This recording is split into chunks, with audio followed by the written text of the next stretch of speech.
and Ryan Stone. He's a halfway decent looking guy, a nice smile. You have to get through that wall because he... 79T 2458 Learning Corp, Little Red Riding Hood, take one.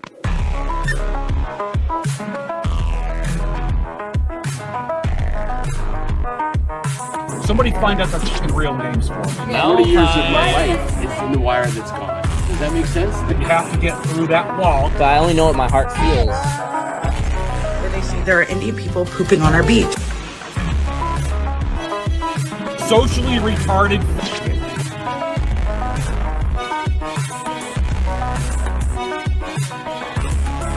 It's a spool of wire. 40 years of my life is in the wire that's gone.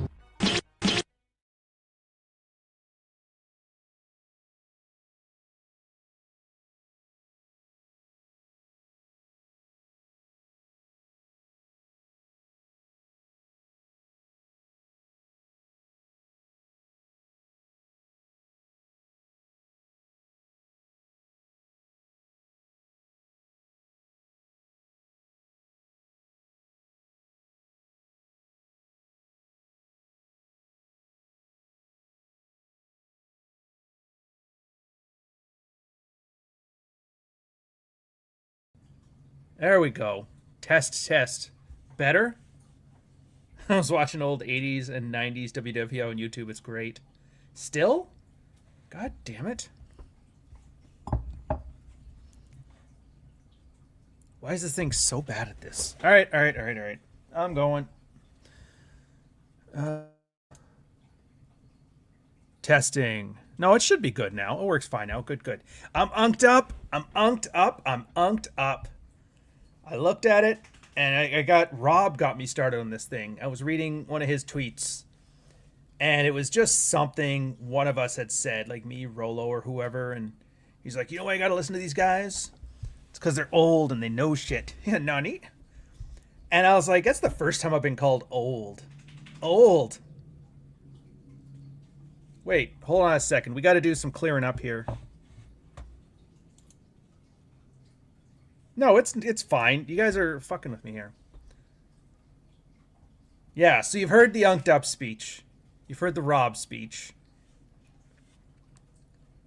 I don't know what the age of unk is. I don't think unk is an age. I think unk is just... It's uncool. That's what the Zoomers mean. It's a word for uncool, which is what the Boomers used to call it when you weren't cool. And cool is just kind of a euphemism for, like, getting it. But I don't think that word really means anything anymore.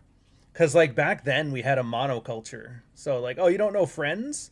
You don't know Seinfeld? You're such an unk. Dale's calling you Uncle Mute. Yeah. So, by the way, StreamYard's got some great options now. Dude, I just found out this. So, like, instead of me referring to chat, you guys can just chat right here and you can see it. And then they give you QR codes. I was like, holy shit, this is awesome. By the way, it's for a reason. It's Kickstarter's over. The books have been released. So you guys are never going to get this one. This is just for the Kickstarter backers. It's The Ghost of Odessa, the hardcover one.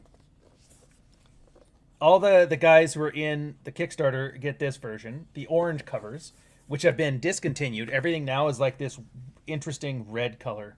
And I don't think... Oh, I do have it. They also get like limited edition versions of like softbone on paperback and that, which is cool.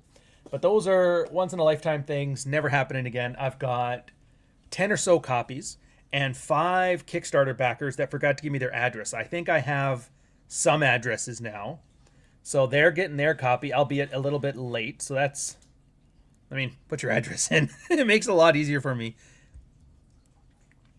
Is it worth the price increases? Is there a price increase? I didn't think there was. Should be the same. Honestly, I've just went with a very simple thing. I'm like $10 for Kindle, 20 for paperback, 30 for hardcover. And then since it's a sequel, I put Softbone a couple bucks cheaper than Ghost of Odessa. And I'm kind of like shift everything down $2 as I do sequels and trilogies and whatever. Because then if somebody wants the new book, they can get into the old catalog without having to spend a fortune. What the fuck? Coach be looking like a retired Mexican sailor. I am a retired Mexican sailor. Oh, the StreamYard. I honestly don't know what StreamYard costs anymore. I've just had the annual subscription. I've just been kind of sitting with it here. I've been with these guys since like the start when they first came out. Rolo hooked me up with them, and they've just been constantly adding things. And for me, it's just a business write-off. So I'm like, whatever, keep the subscription going, even if I don't use it. And having said that, I've always had it for when I had collabs and like any meetings I have with people online, I'll just bring them into a StreamYard room. Anytime I have a collaboration, I'll use the StreamYard. But now I'm using it solo, and it's like, it's interesting, it's nice. It's a lot of work taken off the table now that they finally gotten this thing going up. Not giving Amazon my actual address, having them delivered to my favorite strip club. Yeah. Anywho, yeah, so I'm unked up. I found my old ship's ball cap. I was like, oh, this is awesome. I got the unkest pair of sunglasses I can. And then I don't know if you guys can see this, but this is Osaka Strongborough. It's, how to describe this? So in the 2000s, we had hipsters. And hipsters were always ironic. And they liked good coffee, and they liked good beer, and they like you know, the finer things, but like simple things done like Japanese style. Oh, I like my records in vinyl. It was very pretentious, and it got people to understand quality. I think it matters now, though, to be honest. You notice how everything's kind of been shitified? Like a little bit of hipster wouldn't be the worst thing. So I figure if Rob's going to call me old, if Papa Smurf is going to call me old, let's just lean into it. And I was like, this is perfect. I got the mullet. I got the aviators. I got the old ship's cap. Actually, all my glasses are prescription now. You didn't hear? I've had astigmatism since I was like 20. And it's just been one of those things that I just put up with. And then finally I'm like, all right, I was like, for reading, I found out it's like a lot of the problems I had with reading are not because I have ADD or anything like that. It's just because, yeah, with astigmatism, your eyes tire so fast that I can only get through like a chapter, and then I was tired. And I started this with like, and it was like the first Unk moment where they give you reading glasses. Granted, I got my big hipster glasses as reading glasses now. And I'm like, holy shit, I can read a whole book. That's awesome. Team Greaser. Yeah. And it's whatever. You got to get used to these things. I mean, you're not 18 forever, right? Plus, it's interesting. Would you eventually do the rat's tail? I've seen that. There's no way the fucking rat tail's coming back. I had one when I was like 11 in 1990 something. I don't remember when.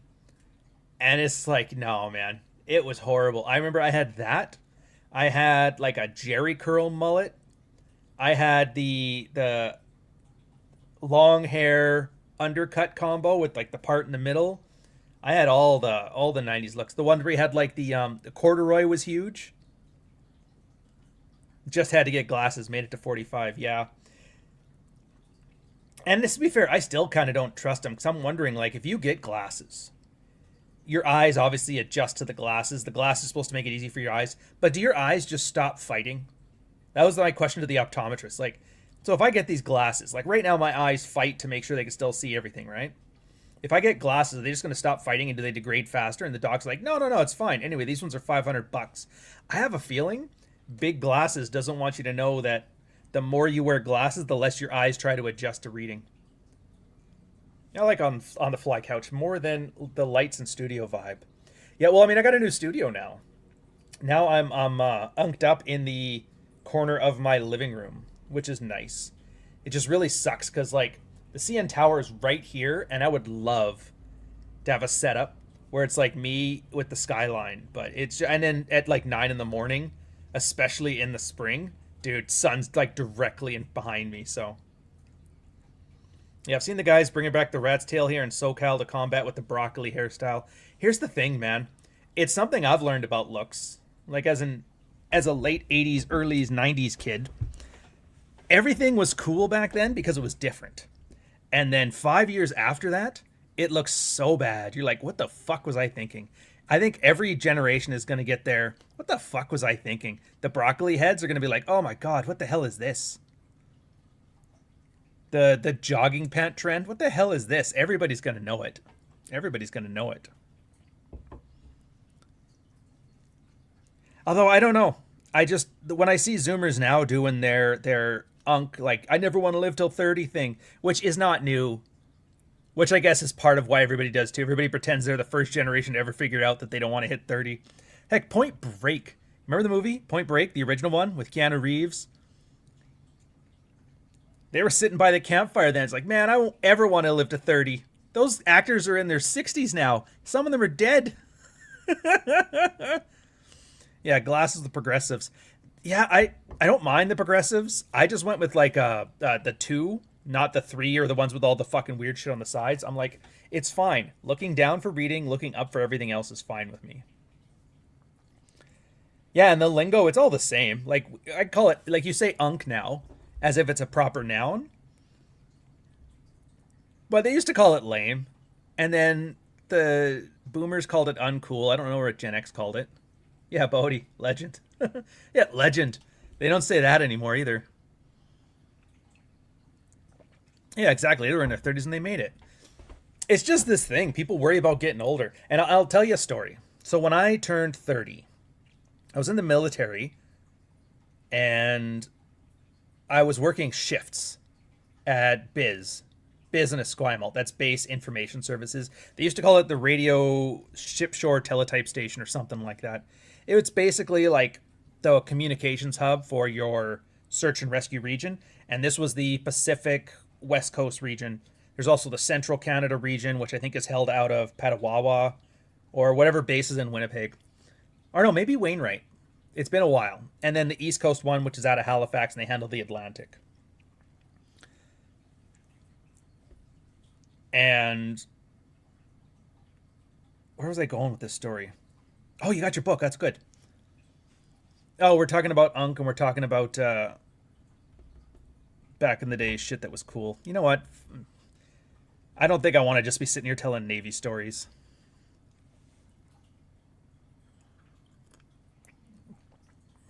I tell Zoomers our version of 6.7 was cooler. Oh, that's right. The DX. The fucking suck it. And I get it. I get it. Everybody has to do their own thing because otherwise it's like you don't want to be... Basically, if you're some kid and your dad is doing shit, you want to do shit that's different. You want to be your own guy. So that's why, even though the language does the same thing, you have to cover your own slang, your own stuff there, and it's fine. It is what it is. Plus, some of the Zoomerisms are just bangers, man. Like, first off, calling something a banger, awesome. I love it. I love it. Unk is kind of funny, too. I like that. It works well. Sweat doesn't really work for me. If you think of sweat as calling somebody a tryhard, but instead of being a tryhard, like as a qualifier, you are sweat. Like, don't be a sweat. So sweat's a noun. That's the big thing with Zoomers. They call everything nouns. Hey, what's up, guys? Chopped. Fucking love when somebody's chopped. I don't know what it is. It's just so visceral. It's like calling somebody a cunt, but it's not like demonetizable, which it totally is. I just got demonetized now. Yeah. Oh, dude, that bitch is chopped. T is an interesting one. So T is like a it's the Leatherman's multi-tool. It's the Gerber if you're one of those cheap bastards of slang. Spilling tea is gossip. Spill all the tea. You know, any type of spilling, any type of tea, gossip. Calling somebody tea means they're hot. Oh, dude, you're tea. So when somebody's hot, you say they're tea because tea is hot. It's kind of got like, you know what it reminds me of? It reminds me of Cockney English. Do you guys remember the Guy Ritchie films? Like, oh, you guys are going to be rubble. Barney Rubble. Trouble. You're like, oh, that's what makes sense. So like every slang has a little story attached to it. Yeah, being cooking and cooked, aura. But what I love is like everything is so ambiguous too. That's the other one. So aura. Aura is either good or it's bad. If you're shedding aura or losing aura, that means you're acting very uncool, very unk, or you're also being a lolcow. Having said that, dude, he's aura farming. That means he's basically like doing the Goku Dragon Ball Z thing where he's just, look at how cool he's looking. But it's kind of ambiguous. Is he trying too hard to look cool, or does it actually look cool? You kind of have to pick it up from the context. Banger and Cooked are millennials? Maybe. We'll see. I don't consider the Harry Potter millennials to be millennials. I think that's some weird Weish generation thing. So if you guys don't know, there's not just one type of millennial. Because I know everybody right now is like millennials are cringe. They're chuggy. I don't know if chuggy's a real one or not. That's kind of one of those weird ones too, but I'm not even going to get into that. So there is Global War on Terror millennials. They also used to call them Xlennials or the Oregon Trail generation. And they are the tail end of Gen X and the first couple years of millennials. And the cutoff point is, were you able to go and serve in the Global War on Terror? And I think that's the millennial cutoff for like Xlennials or whatever you want to call them.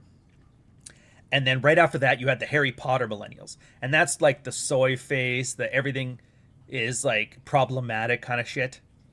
The adult children, like the Melanie Mac, I'm 40, but I'm still talking shit like I'm 18. Like that sort of thing.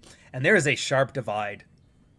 I'm just saying, like the Arcade Fire, hipster, Global War on Terror millennials hate the other ones. This one's got me thinking too. This is another one of those unk moments with the peptides. So by thinking about taking a GLP, my old man has type 2 diabetes, and I've heard the GLPs help reverse it. There are some peptide clinics in New York City. I'm of two minds on this. I'm mutuals with, I used to be. The Manosphere scared them off, but we still talk. Some of the early Gen X, like San Francisco founder tech types. And the way they talk about it is the way we used to talk about creatine. Like, it's the most studied thing in the universe, and whatever downsides it has far are outweighed by the benefits of not being a fat fuck. Having said that, the COVID in me remembers they have no studies on the COVID vaccine and all that shit, which I think can you talk about that now, or are we getting canceled? But you know what I mean. Not only that, it's a weird thing. So if you guys don't know, when you talk about the GLPs, like Ozempic is the one I know the best. They took Gila monster poison or toxin, and they found out it really fucks with your dopamine. So you just don't get hungry. And so you eat less, and then you drop a lot of weight. I mean, you're talking about diabetes, so you don't want them to die. So it might be worth it. Like, I guarantee whatever the downsides are on Ozempic is probably better than type 2 diabetes. Plus, Dev, you're black. Black guys die like at 56, man. So you don't want that shit. So yeah, it's probably worth it. My problem with it is an aesthetic problem. Because if you ever see those guys that lose weight too quickly, back in the day, they would just use speed or amphetamines or meth or whatever. But nowadays, it's peptides. Is that you shed weight too fast, and your skin doesn't have time to tense up. And as people get unk, their skin, the fascia underneath the skin doesn't tense up as quick. So you get that like a melting look to you. You know, the one where everybody's like, everything is just drooping on their skin? I don't like that. I don't think that's healthy. It doesn't look healthy. Skin's an organ like any other, right? So if you stop drinking, your liver takes time to heal. If you lose a bunch of weight, your skin takes time to tighten up. So I don't think that. I still think the old-fashioned way is better. Like, first off, put on some muscle. If you're like a 300-pound fat fuck, and if you're in this chat, I hope you're not. And if you are, you better have been 400 pounds last year. Otherwise, I'm wasting my goddamn time. Dude, Ultimate Orange ads. Dude, I remember Zubaz ads. Anyways, back to the thing. So if you lose weight really fast, put on some muscle. Because you go from 300 pounds to 160 pounds. You look just like a melted canvas. You look like an Auschwitz victim that's melting. But you put on 10 pounds of muscle, it gives more structure for your skin to latch onto. Also, all of that sweating helps tighten the skin muscles. It's kind of like if you've ever had leather anything, when you get it wet, it kind of shrinks a little bit. And I think that's the difference. Now, doing it naturally is even better because you can only lose weight so fast, so your skin has a chance to adjust to it as well.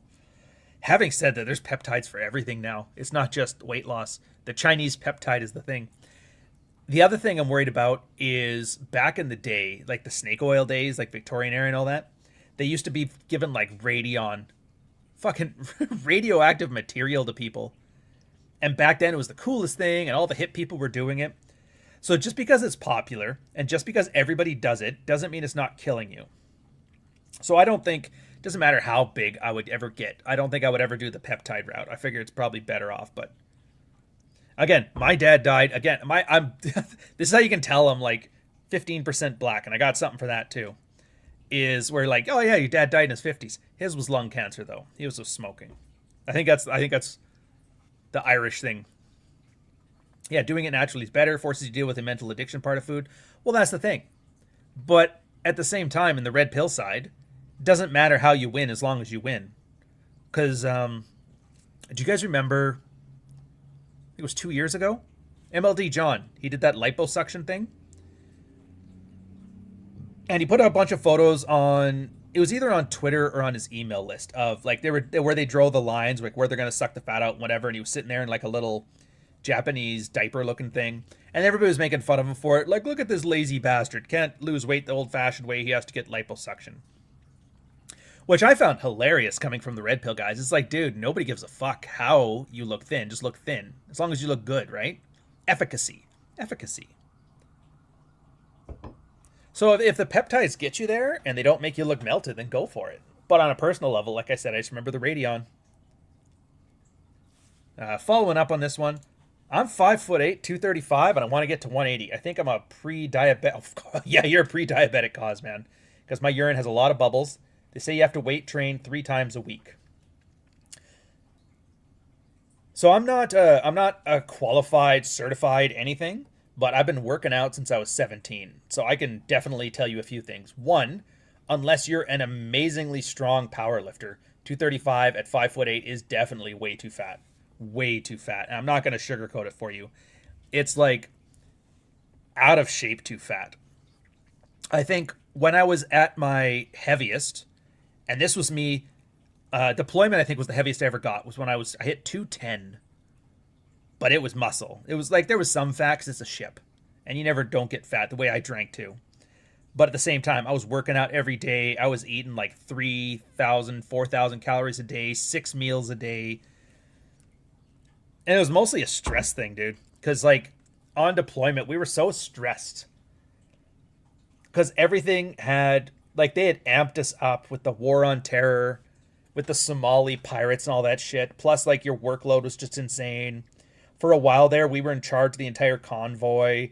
So that, like, quadruples your work effort. It was at the point where I couldn't even go to the bathroom without getting 20 minutes behind in work.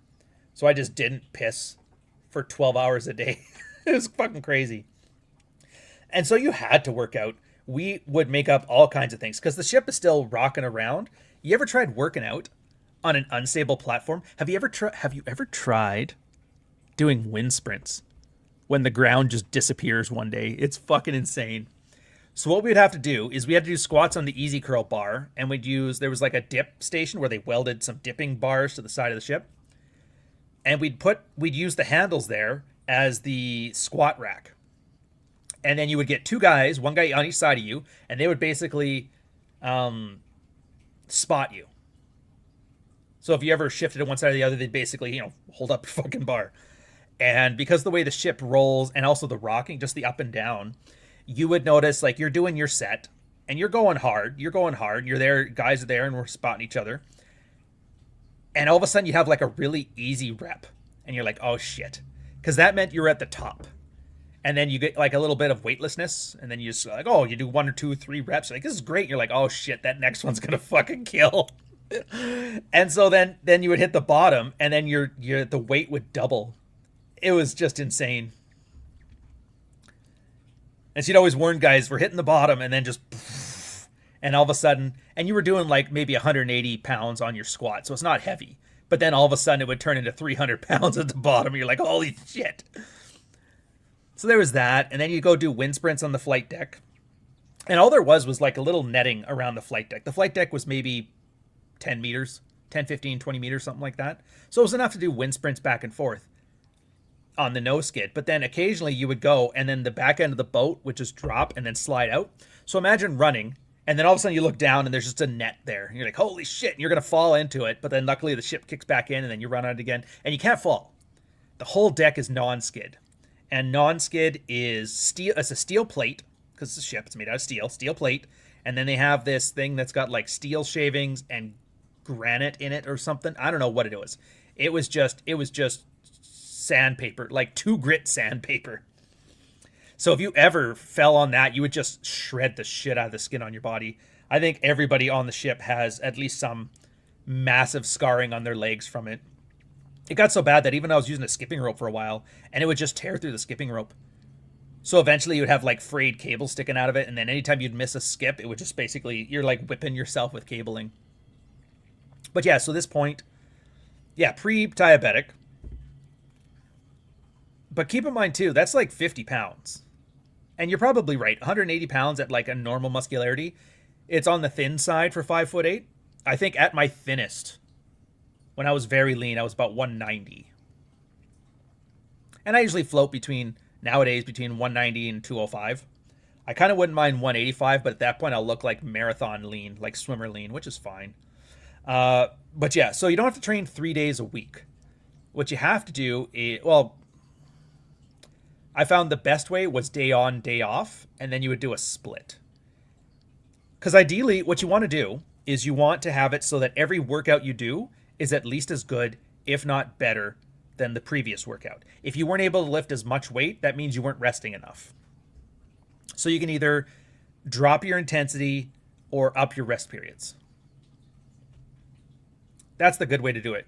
So what I would do on my hardcore workouts is, well, don't squat every day and don't deadlift every day. But that, aside from that, you do like your very, very heavy day, take a day off, and then you do a lighter day. And I don't mean lighter day as in like calisthenics. I mean lighter day as in, instead of squatting with 3 plates, you would do it with 2 plates. Instead of benching like your full 1 rep or your full like 1 set max, you would drop it like 20%. And you feel tired and sore all the time.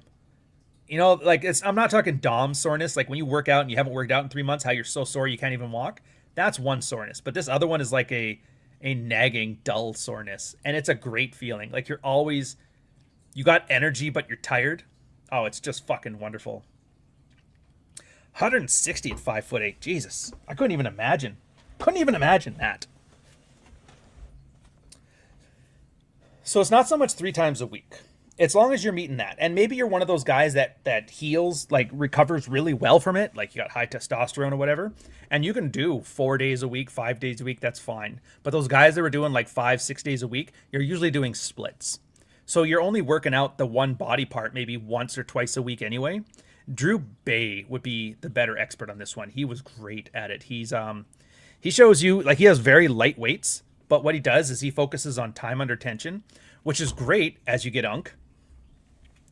When you're an unk, because then it pretty much drops your chances of injury down to 0. Don't go see a doctor. You know what a doctor's going to do? A doctor's going to try to give him those cholesterol statins, which masks the problem. You don't want to mask the problem. They're like, well, your cholesterol is high, so you take this and it drops your cholesterol. But there's a reason your cholesterol is high. We knew this early on too. So generally speaking, you're going to get way more salt than you need in a diet. And that's going to cause cholesterol problems. But here's the problem. Your body has like a relationship between cholesterol, salt, and potassium, where you're kind of supposed to have equal amounts of salt and potassium. And none of us get enough. Look it up. Look up the daily required dose of potassium. And then, like, do I come close to meeting it? You don't. You don't. It's like 3,500 milligrams of potassium a day, and then you look at how much food is that. So what you end up having to do is either cut a lot of salt out of your diet, which sucks, or you start upping potassium.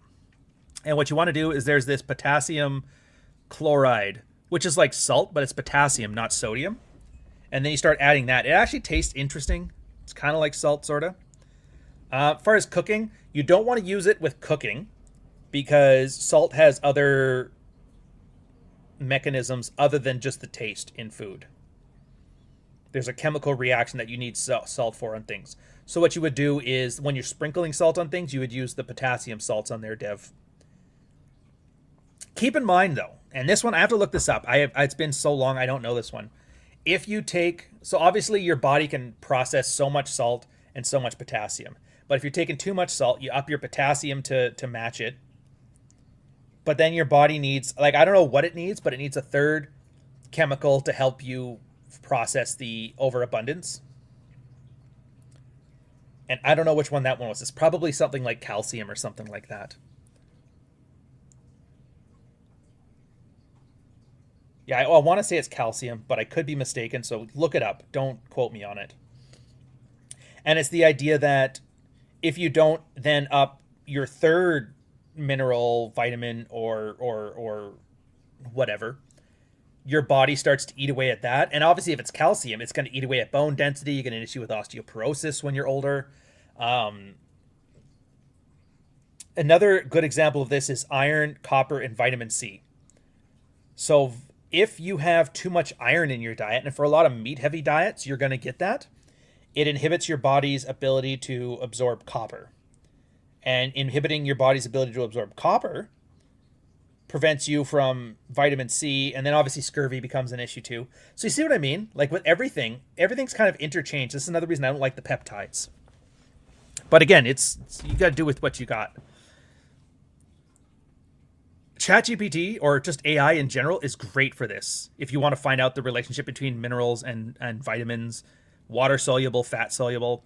The big dangers are going to be oil or fat soluble vitamins, because water soluble ones like creatine, vitamin C, shit like that, if you eat too much of it, your body just pisses it out. And unless you've got weak kidneys, it's not really an issue. But with the fat soluble ones, your body stores them in your fat cells. Now here's the problem, Dev. If you're a heavier guy, you're storing a lot of them in your system. And then when you start losing weight, you're basically overdosing on the fat soluble vitamins. So you might find out, and I'm trying to think, like, is vitamin D fat soluble? I'd have to look this stuff up again. It's been a while on this stuff too. So if you have too many fat soluble ones, as you start losing weight, you're going to notice that a lot of this stuff goes up, even though your diet hasn't changed. So sometimes you have to adjust your diet there. Now keep in mind, I'm talking like, this is supplemental. The biggest thing is calories. You get your calories to a low level, you'll be fine. You will lose weight. And yeah, there'll be side effects because, I don't know, maybe too much iron because it's, leaking out of your fat content. And the funny thing, the way I learned this was from the military. I learned it from the military because back then, weed was still illegal in Canada and the military was very illegal. You could do almost anything and they would not kick you out of the military. Drugs and like going to jail were the only two things. And even then, you had to go to jail for like stabbing a dude. Ask me how I know. One of my students fucking tried slashing a cabbie when he got blackout drunk. But that was because there was like a thing going around. We had charged a couple guys. They're like, yeah, it's weird. I had 2 drinks and all of a sudden I'm blackout drunk. We couldn't figure it out. Turns out there was a dude at the bars who would roofie sailors. And then for a lot of guys, they just thought they got blackout drunk and it's, oh, you have a good laugh, your buddies take you home, whatever. But there was the occasional, like, the 1% of guys who just fucking flipped a switch and went crazy, which was insane. So we eventually figured it out. So we had a whole, and it's so funny because, like, being the red pill guy now, when you're sitting here and hearing girls bitch about being date raped, it's like, oh my God, somebody spiked my 12 drinks. You're like, Jesus Christ, lady. But they actually were doing that to guys. So guys, we had to talk about, yeah, don't get date raped out there. You might go insane and try and stab a cabbie. There it is. Yeah, so bear liver, you get vitamin A poisoning. A lot of organ meats, you'll get that too. Vitamin A is one of the fat soluble vitamins. That's very good. Okay, so D is fat soluble. But you're probably low on D as well. And it's one of those things, as you get unk, you're going to learn is all of the little stuff that didn't matter is catching up to you. And this is just everything. So, I don't know how old you guys are, but once you hit 30, you're going to see how people live their 20s in a 30-year-old body, in a 30-year-old face. 30 to 40, that's how you lived your 20s. If you lived your 20s like a fucking retard, your 30s, you look old. If you took care of yourself in your 20s, your 30s, you look good. Same thing as your 40s. You look great in your 40s if you took care of yourself in your 30s. And it's all the little things. Booze is big. Like, dude, and don't get me wrong. Love drinking. I haven't drank in a while. I think I drank for my old lady's birthday, but that was about it. And even then, I'm like 2 drinks a week on the weekend kind of guy now. So it's like eh.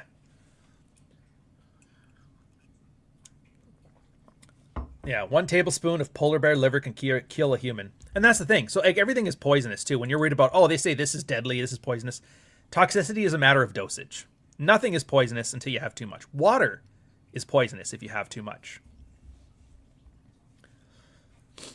Yeah, except for vitamin A poisoning, all of the vitamin poisoning is more theoretical than practical. Well, it's mostly because you have to eat a shit ton of things to get poisoning from most other stuff. Like for water, you have to drink something like 6 liters an hour until your body pH drops 2 points, and then you start getting like water poisoning. So now, actually, he got to my point right here. The fasting regularly takes care of a lot of stuff, which is true. That's probably the best thing you can do is just eat less. And one of the guys in the workshop put it best. Abstinence is easier than moderation. He's 100% right. Like when I'm going on a cut, I have a hard time. It's not a hard time, but it's more difficult counting calories, checking your macros, weighing your food. That's way harder than just fasting and then just eating less of what's on your plate. I find it's way easier. Just take a day off from eating. Don't eat on Tuesdays. Don't eat on Tuesdays and Thursdays.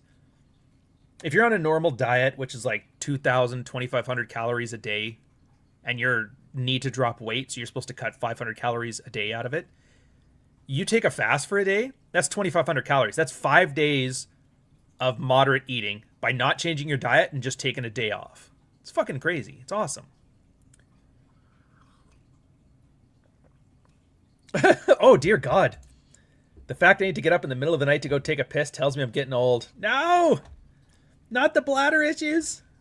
I refuse to be that guy. I still don't pee at night. I don't do any of that old guy shit. I'm actually not as old as I'm letting on, but I like talking about it now. I'm dressed up, Unk. Let's go, Unk.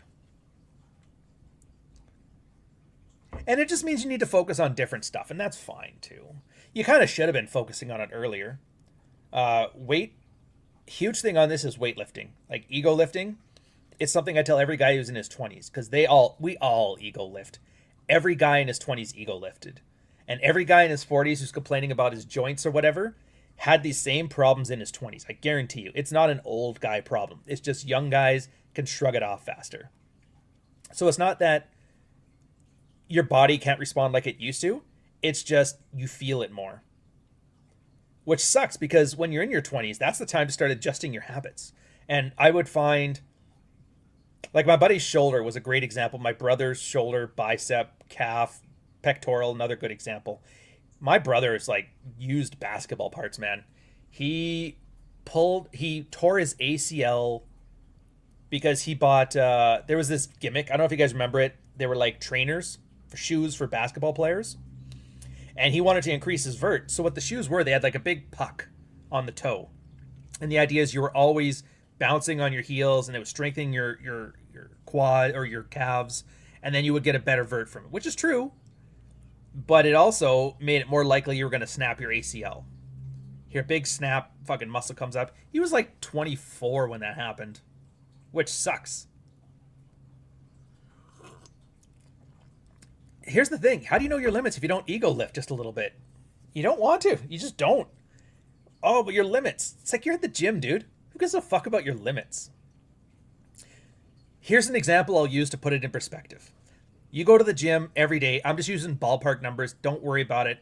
Let's say you bench 100 pounds. That's your comfortable rep range. You can do 5 sets of 5. You can do 8 sets of 8. It doesn't really matter. For the sake of this argument, I'm just going to say you do 1 set of 100 pounds every workout. So you lift 100 pounds. That's your volume. And every day you're trying to get stronger. And you're barely hitting that 100. So this day you're like, you know what? I'm going to go a little bit higher. I'm going to do 120. And you go and you're like, yeah, that 20% push. You feel tired. You look fucking amazing. Your muscles are popping. Your pump is huge. You get injured. And the next 6 weeks, you're out of commission. You can't work out. Your muscles are just fucked. You pull an ACL, you tore a bicep, you ripped a pec, you pulled a muscle, something. A sprain, a strain, some kind of injury. Meanwhile, the guy who's like, dude, I'm not feeling it today. I'm going to drop to 90 pounds. So he drops to 90 pounds. He goes those next 6 weeks. So that's like 10,000 pounds or whatever it is of volume that he's doing that you don't. But you got that extra 120 that day, so you feel like a real man. See what I mean? It's stupid shit like that. You got to think long term. It's all about the marshmallow test, delayed gratification. So when Limavariant's talking about your ego lifting, it's like, yeah, take your ego out of the equation. It's one of the reasons I love strong lifts, and that's like the red pilled program is strong lifts 5x5. It was from squatting, if you can believe this. So I ego lifted on squats. And that's the problem. Like I was telling you about all the stuff on the ship, right? And so what would happen is one day I irritated my disc. I was probably 24. And the military, anybody here is in the military and know, any problem you have, ibuprofen and Sudafed. Ugh, I pulled a muscle. Well, here's some Sudafed. Ugh, my liver popped out. Well, here's some ibuprofen. And they didn't give you like ibuprofen from the CVS or the London Drugs where it's like the 100 milligram pills. They gave you 500 milligram pills. They called them Smarties, Navy Smarties. There's big orange fuckers, huge pills. And the problem is they wear on your liver.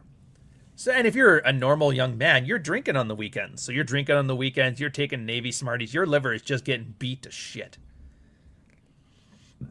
I think they had me on 3,500 milligrams of ibuprofen a day.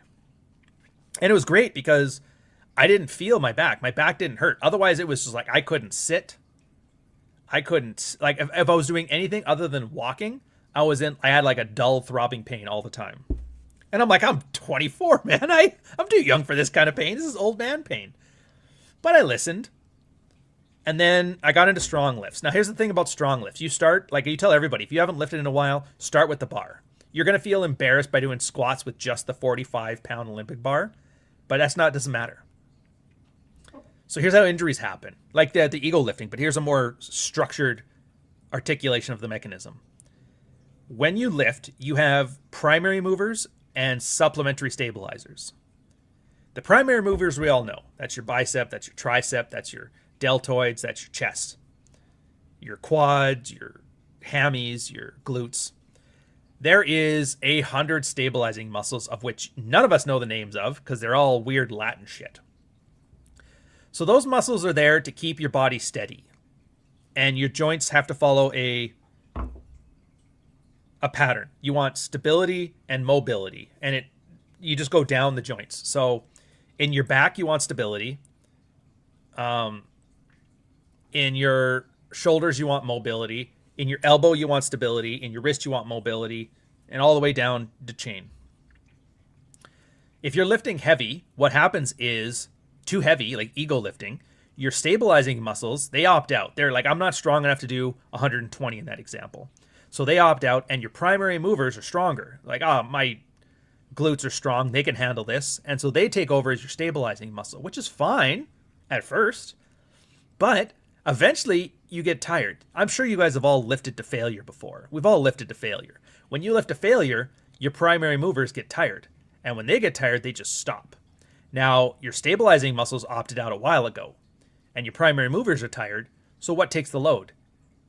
The answer is your tendons, your joints, your bones. That's where injuries kind of build up. And those are the long-term injuries. That's not that I pulled my hammy. Those are like my disc is ruptured. So when you're starting with just the bar, your stabilizing muscles are re-engaging. They're like, 100 pounds? I can do this. That webbing of muscles that are on your back, your rhomboids and that, they handle it just fine. And then they get stronger.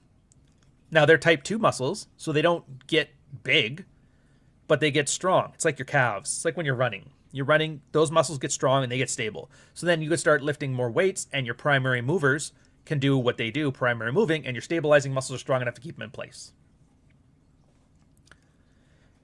Every workout, you add 10 pounds to the bar. 5 pounds aside, 10 pounds aside, doesn't matter. Just a small amount, and you add 10 pounds aside. So now your second day at the gym, you're doing the bar plus 10, bar plus 25, bar plus 35, bar plus 45. And you keep going up. You find every workout is fine until you hit, I'm just like let's say you got 2 plates aside.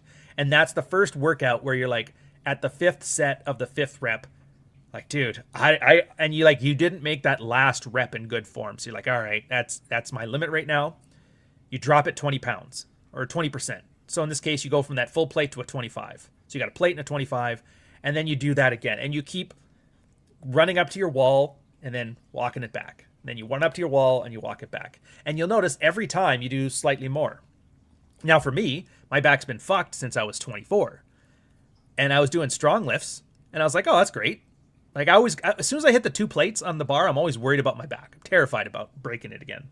Snap City. Snap City is what they used to call it. And then I was like, oh, wow, I plowed right through the 2nd plate. And I get up to the 3rd plate. You know, I had to bounce up and down a couple times, but you get to that 3rd plate and you're like, holy shit. And you realize, like, I'm starting to move, like, good weight. I love, too, by the way, there's guys in the 1,000-pound club who are probably laughing at this, but that's fine.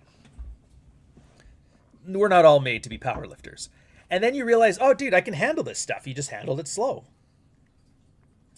And then you can make decisions. So for me, it's like, I don't want to squat 3 plates. I can squat 3 plates. I can work up to that. I'm perfectly comfortable with just doing, like, reps at 2. Maintaining at 2 is perfectly fine for me. 95% of people can't do it. I'm not needing to jump over cars, dunk basketballs, shit like that. I'm not having to carry a 150-pound rucksack to work. I think doing 2 plates is fine. I'd be comfortable doing that into like your 50s and 60s and whatever. So you're talking about, like, yeah, I love this is the problem with like workout talk. Because everybody's talking about, what about piston squats and Bulgarian splits and stuff like that? Yeah, there's all that stuff too. I keep shit simple. I'm a simple man. I'm not about to start treating this like a PhD. Just simple. Just a normal, I think it's a high bar squat. It might be a low bar squat. Like for me, I can tell when I'm doing squatting into position, I kind of feel where the flexibility of my shoulders rests the bar in just the right place on my shoulders. It's a little lower. It's not a high bar. Like it's not right here. It's a couple inches down. But that's just because the way my body mechanics are. And you'll all get a feel for it. Because when you're doing a squat, what you want to do is the bar is supposed to stay straight. And you're supposed to kind of bend around it. But the bar is supposed to have a straight up and down. Because the worst thing that can happen, and this is how the injuries happen when you're tired, your body starts to compensate, is that what a lot of guys do is their bar creeps forward. And then as you go to lift, you kind of have to hoist yourself up and do like a kip. Which again, it's bad. You're not actually lifting the weight. You're letting momentum do the work. Get yourself injured. So you find those spots that work for you. Same thing as like bench presses and that. There's like an upside down J pattern you do with it. And you'll find if you start low with the weights, you keep your elbows in tight, which keeps your body compact and works your muscles properly. YouTube Premium's going up, son of a bitch. And this kind of goes for everything, man.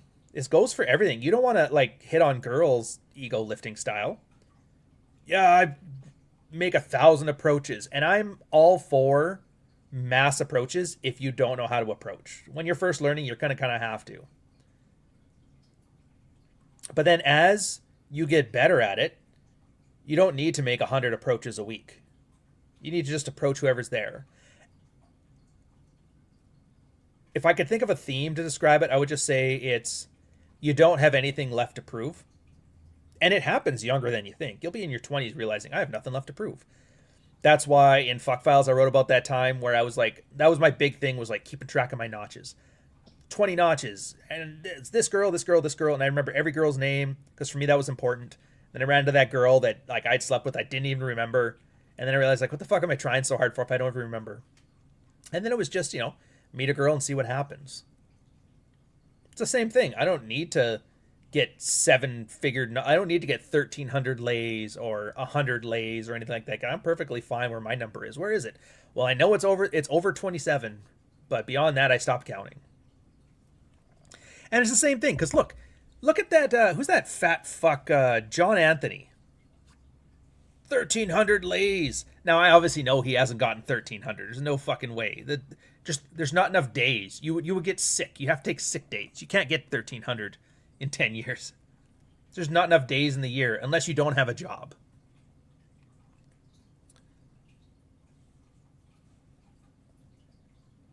Which I still think is funny how that's his big thing. It's such like an insecurity marketing.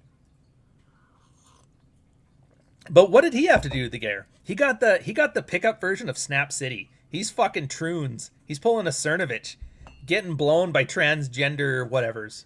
Trooning out. Why? Because if you're trying to sleep with a girl every 3 days for the rest of your life, you're eventually going to have to make some sacrifices that you're probably not willing to do. Oh, that girl there that said she had AIDS. Well, chances are I won't get it from her. Why not? Oh, that drugged out coke bitch behind the dumpster. Why not? It's Snap City for your soul, man. And the worst part is, like, Zoomers are just learning this themselves, which sucks because they're like 30 now. You got 30-year-old Zoomers be talking about shit that I was like, dude, we sorted this out in high school.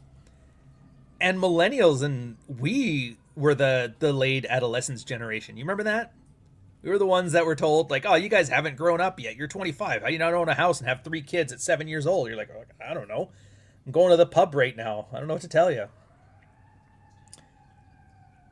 Now, I'm not going to give you the whole, like, we have a duty to the younger kids, because, like, fuck it, they'll figure it out, and they don't want to listen to you anyway, which is fine. What I hate, though, is the guys coming out with the I know it all. I've been there, I've done that, don't make my mistakes, kid. I hate those fucking people. I had a whole show on that. That old guy in the bar telling you what not to do, basically, like, laying out all of his failures. That's kind of one of the reasons why the Batman origin story for the Red Pill guys gets me so fucking irked. Oh, I just hate it. I understand it, but I fucking hate it. Yeah, everybody's done me wrong, and I'm such a victim, and fuck this bullshit, and everybody's bad but me, and I'm great. And it's like, I know people pay a lot of money just to be told by somebody on a camera, on a web camera, hey man, it's those bitches' fault, it's not you. Zoomers are the same way, but you don't understand. We have dating apps. It's like, we had dating apps back then. As long as the internet's been around, there's been dating apps. There was people fucking off a Usenet in like the early 80s, man. Yeah, we didn't have Hinge and Bumble and OnlyFans when we were younger, but we had OkCupid, we had Plenty of Fish. There was like amateur blowjob subreddits in the 2000s. It's not like this shit's new to us. Yeah, yours may be more refined corporate products. But it was no different. We all knew it was all the same thing. It's just like the language. We had the exact same shit you had. And when we were 19, 20, 21, 22, we were the same way. You Gen X fuckers don't know shit. And they're like, dude, where we had Hinge and Bumble, they had a fucking farm.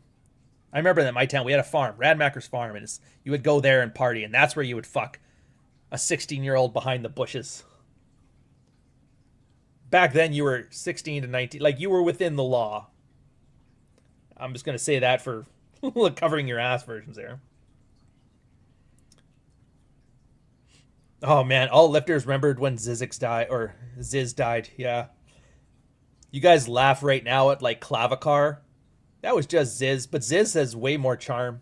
He had way more riz. Socrates was bitching about books running the youth. Yeah. So that's, I guess the point of this is, with the Unk thing, growing older doesn't mean you become uncool. Becoming uncool is like being injured in the sense that when you're 20, being Unk is no big deal. Because you're a kid. Of course you're Unk. And then when you get older, that same Unk is like, what the fuck is wrong with you? Aging hipsters.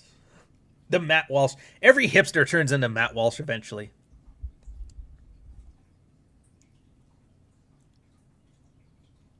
And you kind of see it.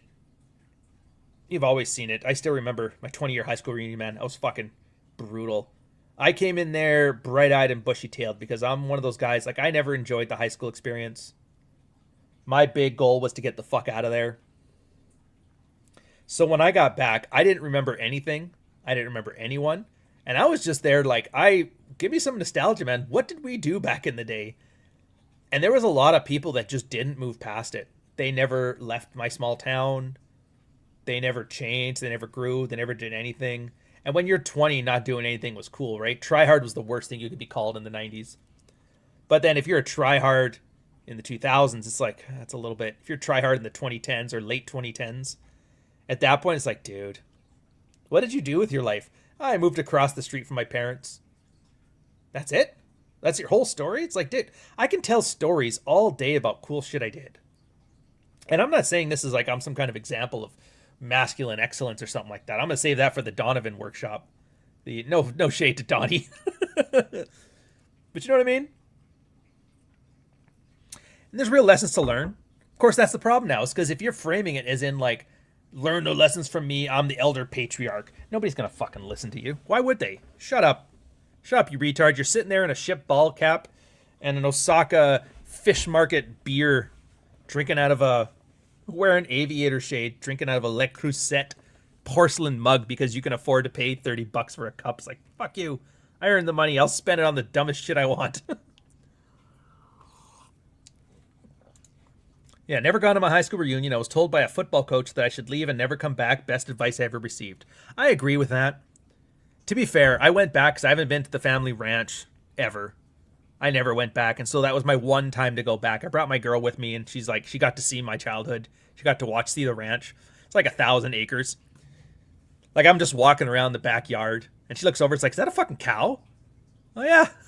I don't know why he's in this pasture. I think he got out. She saw the junkyard by my house. She saw we had like a big aircraft hangar that turned into our machine shop. So there's like a bunch of shit there. There's like millions of dollars in like excavators and shit around the yard. We had these big gas tanks by our house. One was diesel, one was gas. We had like our own fuel pumps. She got to see that. She got to meet the step family. I still laugh though, man. My stepdad fucking... It's kind of funny to see like what we think of now as like those alphas. And you see him back then. So like my stepdad was like he's a horrible human being. Horrible human being. But he slept with like half the town. And then we went back to see him. He had a new wife. It's got to be his fourth. 1, 2, 3, 4. Fourth. Yeah, fourth. Because there was the native chick. There was my sister's mom. There was my mom. And then there was this new one. And she was my age. And I was like, fucking well done, sir. And he had like a 4-year-old kid. I was like... Look at this man, still rocking it in his 70s. Good for him. I'm now fully in my dad era. Well, see, that's the thing that worries me, was when guys are in the dad era, it's the era where they stop trying, and that's something else I don't like. Just because you're getting older doesn't mean you have to stop trying. You don't have to stop dressing well. You don't have to stop grooming yourself. That's what's got me freaked out about the hair. So I've been trying to grow my hair long. I'm actually going to get it cut after this. I'm going to get the old, the proper mullet back. Like, it's grown long enough that I can do it again. I'm going to keep it this time for a little while. I'm not going to cut it right away. The same one I had during COVID. And I have to go to, like, a fancy salon now to get it done. How funny is that? Like a $100 haircut. But, didn't Ryan sleep with his producer in the Navy? Not the producer. The combat officer slept with the producer. I slept with my divisional officer. Which was a slump buster as well. So, like, I'm not proud of the event. It was more just, like, the bragging rights. Excuse me. In my teens, I hung out with Starbucks with my brother and his friends. Some of them would pick up girls walking by. Yeah, why not? It just sucks now because there's something different.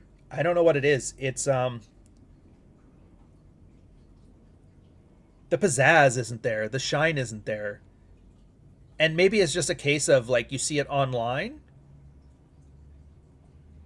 But, like, the media culture is just not aspirational. It's very depressing. I think that's the best way to put it, yeah. So, like, and it's just little things. Gaming shows. Remember G4?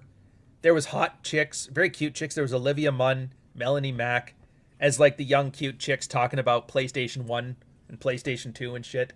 And now what do they have? They have a bunch of like 35-year-old e-girls with a mattress on the floor in the back room talking about how they can't find a man while their tits are on the camera. It's just like, are you even trying anymore? The cool chicks in the 2000s have turned into like the road hags of the 2020s. And kids are still signing up for that shit. I'm like, what the fuck are we doing here? And green cards. I guess it's like we don't have a role models thing anymore. People who are old now are still doing the same things. They haven't advanced, evolved, or done anything cooler.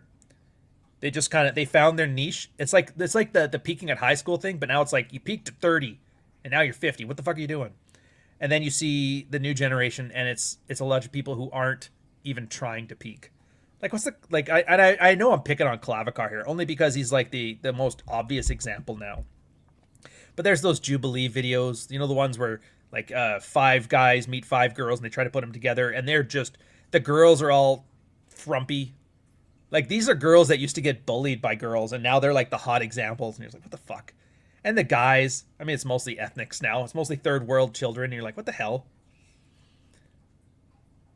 Yeah, video game ads used to be cooler. You weren't afraid to say slurs.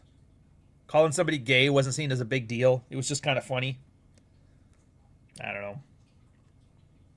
And I wish, I would be so happy if it was one of those cultures leaving you behind things. They're doing cool shit. Let them go do it. I'm going to be unk over here. But it's not that. It's lame shit. It's lame shit to the point that, like, Top Gun Tom Cruise Maverick has to come out of retirement to fight the Iranians. It's like that, but culturally. Yeah, loser boomers, divorced Gen Xers, and Harry Potter millennials. That's a good way of putting it. It's like we giving up, man. I don't like the idea of giving up. I don't think anybody should give up. Do new things. Don't give up. You don't have to give up. Like, just try something new. It's probably one of my favorite things that I've taken on as like a professional vision is always be trying something new. Like, obviously, the first 5-6 years here, it was all like chick talks, sidebar, shit like that. Now it's like entertaining fiction. In 5 more years, I'll probably be on something totally new. Bionicle. Nice. I just don't like the idea of seeing people giving up. And I sure as hell don't like the idea of seeing people in their 20s giving up. And I get it. Housing sucks. The economy sucks. Countries are burning down. In fairness, and I got to give Gen X credit on this, especially Europeans, especially German Gen Xers. When like the Berlin Wall was still up, Berlin was like a cultural, it was culturally awesome. Because think about it. You're on the front lines of the Cold War. Germany, Berlin. If you guys don't know, after the Second World War, Germany got split up into 2, East Germany and West Germany. Capital city was Berlin. So what happened is Eastern Germany was all communist, and then Berlin was like smack dab in the middle, and it was split down the middle. So Berlin was this frontline area where the left side was capitalist, the right side was communist. All the spy movies were set down there. It was pretty cool shit. The EDM scene was insane. The sex scene was insane. Culturally, it was insane. And they had it way worse off than us. They were basically every day staring down the barrel of Armageddon, which is way worse than what we have now with our third world invasion Camp of the Saints shit. Yeah, we're having to explain the Cold War now. And here's the thing. I'm not old enough to be talking about it either. It's just because I'm like, you remember Jungle Book where Mowgli was raised by wolves? I was raised by like Gen Xers. So I was basically a millennial who was raised in a Gen X ecosystem. So I know all of the old stuff, like the Bruce Lee movies, old stuff, the Chuck Norris early 80s stuff. But I'm like firmly adult life 2000s kind of kid. Is there anything you can't start doing over 30? Oh, that's just it. There's anything. You can do anything. Hell, they got those 30-year-olds winning the Olympics now. Can you believe that shit? 30 years old. I want to start taking the Olympics, and they won a gold. It's like, oh, fuck me, man. It used to be once you turn 18, you're aged out of the Olympics. But there's a certain joie de vivre, a joy of life, a love of life when it comes to doing new things. You just don't have that anymore. And it's like the perfect time, too. There's no, like, people don't starve to death anymore. You don't. It's easier now to eat yourself to death than it is to starve to death. It's at the point that if you're starving to death, people will sit you down and force feed you. Like, you cannot kill yourself in 2026 without government approval, of course. I started flying planes in my 30s. See, like shit like this. Just don't stop trying. Why would you stop? And I think that's the most red pill thing ever. I think once you get that, you realize all the problems you've made are generally your fault. There's nothing stopping you from picking up and moving on. We used to learn that shit in high school. People are learning at 30 now. It's like, whatever. In high school, you used to be like, everybody was either this guy or knew the guy who left home in between 16 and 18. I left home at 16. I left home at 17, 18. The millennials were the last generation that had that. And yeah, you'd live like 8 to a house, and economically it sucked, and you figured it out. They don't do that anymore. It's just too hard. But it's not hard. It's all mental prison shit. And the one thing, yeah, Berlin is now unfortunately full of wannabe lefty blue-haired hipsters. Of course it is. They never had to deal with the communists ever. I mean, they are the communists now. The communists won the Cold War. We took the wall. They took everything else. I think I heard it from you, but the line about don't be a good dad, raise a good man really resonated since my kid was born. Yeah, and I stole that from Last Psychiatrist. It was a good example. It was a story about, there was a Facebook video back when Facebook was where all the people were, about a guy who shot his daughter's laptop because she was texting an older man. And it was a very tragic piece because everybody was all excited. It's like, yeah, that's good fathering. It's like good fathering would have been to raise your daughter to the point where she didn't want to talk to 40-year-old men at 16 years old. But the issue wasn't that. The issue was that it wasn't about him caring for his daughter. It's about him chasing clout. You had clout chasers in like 2003, man. It wasn't like clout chasing's a new thing. And it's like all of these parents ended up being narcissists, raising narcissist kids. Everything was performative. Nobody was actually trying to do anything. It was just annoying. And that's because largely people gave up. And when you give up, what else do you have to brag about? The gram, man. Do it for the gram. It's like, fuck, man. What are people doing? That's why I found the red pill so exciting when I first kind of got into it. When I first became red pill aware. AKA didn't do shit, no. But it was people still trying. The pickup scene, same thing. People were still trying. The hipster scene, people still trying. People were like, I have something new. I am gonna milk every ounce of awesome from this thing, and then I'm gonna move on. Because it's no longer cool. Once it becomes that awesome, normal people get into it, you get a regression of the mean, you move on to do something else. Absolutely, it was awesome. I don't see a new one of those coming. And I'm hoping it's because they're hiding it from everybody else. I hope the Zoomers have like some underground thing that's just fucking awesome that none of us know about and they don't ever want us to know about. Yeah, way better when there was a wall in the city. I think we all work out better with resistance. I think we do. I think it's the same thing. The one thing I will say is nice about this mass migration problem that everybody's having is at least gives us a unifying resistance. Speaking of resistance, did you see Ireland? Ireland's fucking got a Canadian convoy on the go. I'm like all psyched. The Iran war and the fuel shortages, and it turns out the Irish people throughout all of this, and I'm probably missing a lot of details, but they figured out exactly how much they're being taxed. It's called tax and spend liberalism because they want to pay people to vote liberal. And so it's like a giant welfare program. But the problem is that creates way too much inflation and that everything just dies off and people can't work and all this shit. It's horrible. So they tax the shit out of productive people to pay for it, which by pay for it, I mean reduce inflation to the point that people aren't just fucking insane. Tax and spend liberals was the thing. And so that's what they're doing now. It's fucking annoying. So Ireland finally figured out how much they were being taxed. And it's something like 56%. It's worse than Canada. So they're boogalooing. And they took the Canadian thing. Every blue collar worker, everybody with a truck, a tractor, a trailer, or a safety vest is out in the streets. Ireland called in the military. It's like, you guys got to sort this out. And the military was just like, no, this is your problem, which is awesome. It's the same thing we had in Canada when they were like, yeah, we got to have we called every tow truck company in Ottawa to tow all these trucks. And all the tow truck companies were like, no, man, we're good. They had to make a law that said we can remove your tow truck company's insurance if you don't do what we tell you. They were confiscating trucks to tow other trucks. It's absolutely insane. So Ireland's doing that right now.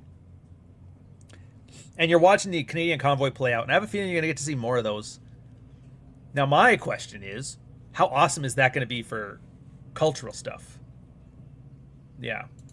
How awesome is that going to be for cultural stuff? That's going to be like a Berlin Wall is like a Canadian convoy thing. And you see it in Canada. Like, dude, I hate, most Canadians are just fucking retarded and gay and fake.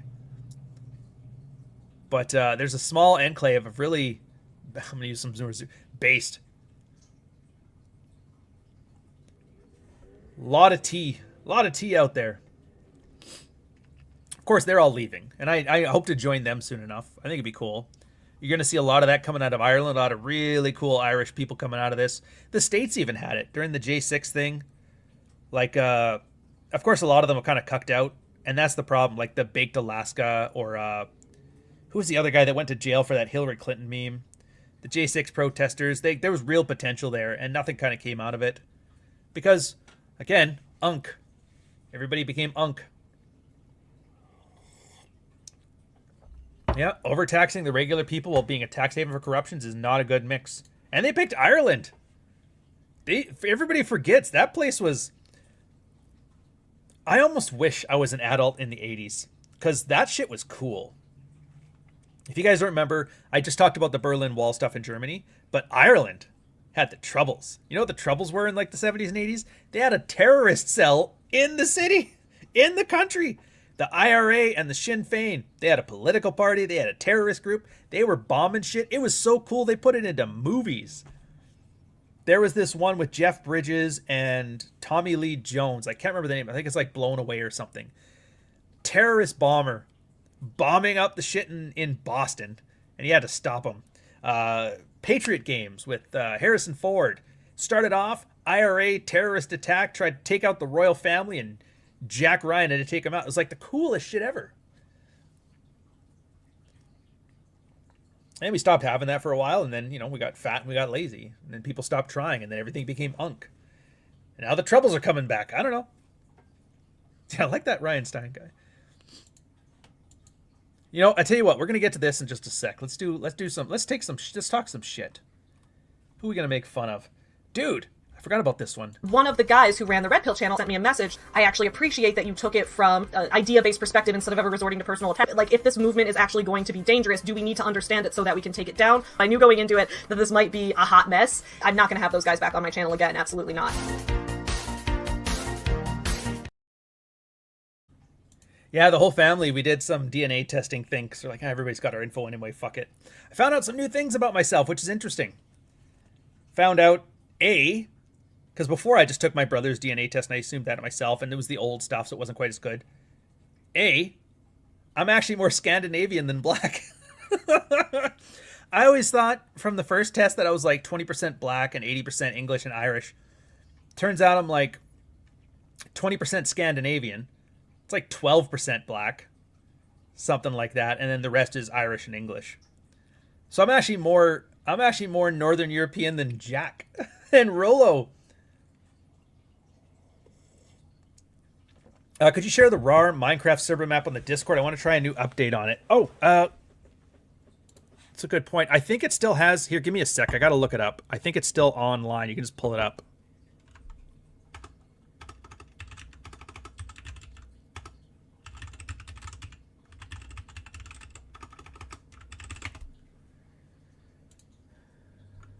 Oh, that's weird.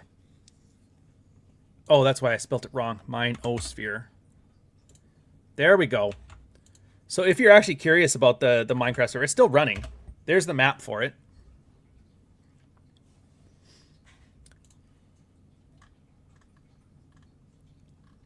It's actually going pretty good. I can't wait to get back in there, man. I'm looking forward to it. Like, things are finally starting to quiet down here.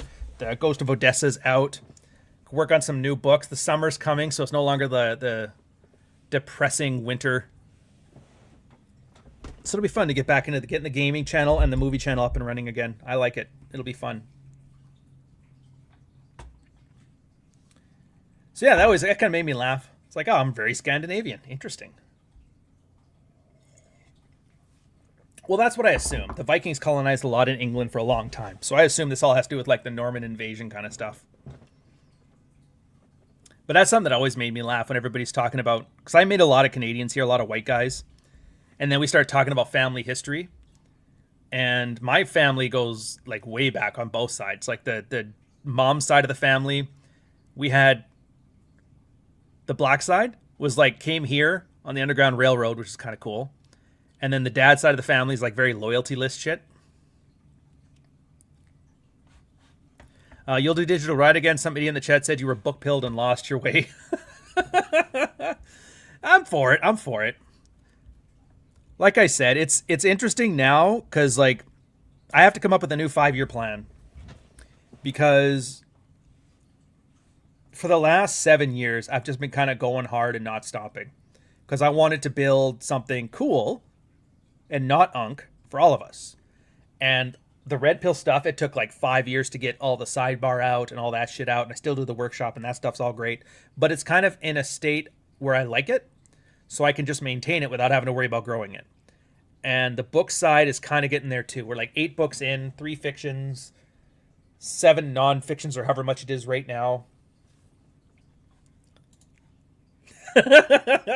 Finished Ghost of Odessa last night. Dude, that ending was a thing. Yeah. I guess we'll talk about that for a bit. You know what? Yeah, let's talk about this for a bit. I was actually psyched about Ghost of Odessa. I still am. I still love it. There was a few things I didn't want to do. So, for example, when you do a sequel, my big worry is how people clichédly fucked up sequels. First off, like, let's face it, Star Wars, Star Trek, all that shit, everybody's fucking that shit up. But for me, I found when it came to sequels, you have an issue. And I found for writing, there's mostly a series of problems you have to solve with creative tools. First off is, Softbone had a creative arc. It's very hero's journey. The guy wants to be free from dystopia, joins a war in the Ukraine, gets a girl, wins his money, wins in the end, solves his arc of how you go from being like a simp to a Chad, essentially. And I'm like, well, where do you go from there? And what normally people do is they'll either give a rehash on it. They'll have him forget everything he learned in the first book. And then the second book, he has to do it all over again, which I find is lazy writing. And then what other people do is they turn him into a caricature. They're the Rambo 3, where they just make him like a superhero. And he doesn't learn anything and he just does his stuff. And I'm like, that's kind of lazy too. Or they give him a drinking problem and he has to get over it. I'm like, yeah, fuck that too. So with Ghost of Odessa, I was like, well, how about you can't red pill your friends? And it was the idea that, yeah, he managed to find a way to get free from this shit. How about he tries to take other people with him, and then you find out it's actually very hard to get your shit together and escape. And it's the same kind of thing I'm talking about here. Everybody turns into unk. How do you keep people from going unk? I don't want to spoil the ending, although it doesn't really spoil anything, but it definitely throws you out. Yeah, it's definitely a thing. I'm actually surprised, though. So there's another thing I put in, one of the characters I put in there is very... I don't know how to put it, but Nick loved it. He goes, dude, like, everybody knows you as, like, the red pill guy. Why would you put this character in this story? I'm like, I just liked it. I liked the idea of something in there that made no sense. I like the idea of, don't mind now, it's just the Zin. I like the idea of no red pill guy would ever sympathetically write this character. I'm like, yeah, fucking right. So that's why I'm doing it. But it was like how to play that out. And I was like, I love the idea of you can't red pill your friends. Every divorce guy I've ever heard of who's like, yeah, I tried giving rational mail to one of my friends who's going through a divorce, and then he told his wife about it, and now I can't come visit them. They've made up. And I kind of like, why don't we make that like a theme? Why not? What? Wait a sec. I'm catching this one when you guys put it. Ooh, I think it's a better book in my view. I fucking hope so, man. I really do. Every book I write, I want it to be the best book I've ever written. Every new one. I would hate the idea of peaking. Oh, there it is. Try to get into dating. The girls told me they don't want a ball dunk. Some girls don't, some girls do. It was like the first time you learned about growing a beard. The first time you ever grew a beard, you start to find out that a lot of girls don't like guys with beards. But then you also find out a lot of girls really like guys with beards. It's a very polarizing thing. Same thing here, being bald. When you're bald, a lot of girls don't like guys with no hair. But there is a subset of girls that really love bald guys. Maybe it's a maturity thing. Maybe it's a daddy issue thing, whatever it is. Uncle Vaz has a thing on that where he's like, yeah, the best thing you can do is if you're Unk, lean into Unk. As long as you're not cringe about it. Because, and there's an old OkCupid article back when they did like data-driven analysis on the sexual marketplace, which was really good. They were saying if you're a 7, that's the worst thing you could be. The worst thing you could be is hot. What you want to be is a 10 and a 2, or an 8 and a 2. And they were mentioning at the time it was like girls with tattoos. If you have a tattoo, lead with a tattoo. If you got a fucked up eye, lead with your fucked up eye. Because, yeah, a lot of people are going to hate it, but there is a subset of people who are just going to fucking love you for it. And that's the same thing with, like, being bald. The girls that'll like guys with shaved heads really like them. And if you lead with it, you learn to filter very quickly. A lot of the older guys learn that too. When they get divorced, they start getting out in the dating world. They're like, dude, I'm never going to get a young girl. And they'll find a lot of girls don't like older men. But they're going to find a lot of girls do. And then you just lead with it. Lead with your silver hair. Lead with all the shit. And then you basically filter for the girls that really do like it. It's awesome. Yeah, Dog Walker's still my favorite so far. Thank God, because the new one is the spiritual sequel to Dog Walker. It's not a sequel. The characters are named something else. I don't know what to name them yet. I'm just naming them Kate and Rex as an example, but I'm going to change those for the thing. Yeah, that one's going to be on Delayed Adolescence. But I'm glad you like Ghost of Odessa more than Softbone. Because it's something I learned, and this is what I learned on this one. It's like you have a template, but you change the template. So for my example, on the template with Softbone, you know, cyberpunk world, 3-part character art structure, a heist in the later section of it, something going wrong, but it's not done as like a twist. It's done in a way that kind of seamlessly makes sense throughout of it. No more Red Pill books? No, I'm still doing those. But they're going to be different. Like I said, Frame and Dread still are the pinnacle of like the Red Pill books that I can come out with. Because they're like Rollo's books. The Rational Male will forever be his best book. It will. He has 5 of them. He has the religion one. He has the preventative medicine and that stuff. But nobody's going to like those as much as they like that. And so I already know this, and I've seen the numbers. Frame and Dread are it. So now it's a lot of it is just going to be like an annual Reader's Digest, which, and again, a lot of people love it, so I'm never going to stop it.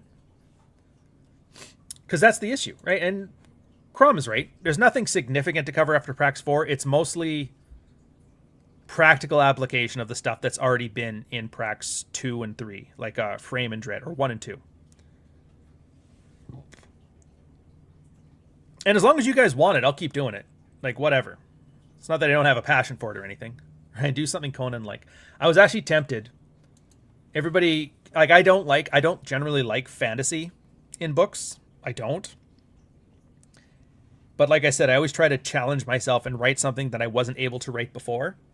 Dog Walker, contemporary fiction, cyberpunk, science fiction, a sequel. The idea of doing a fantasy one, but if I did, it would probably be more in lines with Conan than it would be for Lord of the Rings. Because I just find too many millennials are trying to do their own version of Lord of the Rings. I don't like it. And there's no shade. John, really good on the Black Crown with his with Orc City stuff. I liked it as far as I can like fantasy. Yeah, detective story. See, that's the thing. You guys keep saying this like, oh yeah, just to put out a detective story. Dude, every one of these ideas is a 6-month commitment. I can't just be doing everything. And that's on top of the short stories. Hell, Vince has another pulp anthology coming out, of which the First Families of Cydonia is my short story contribution to it. He just got his... Arnie's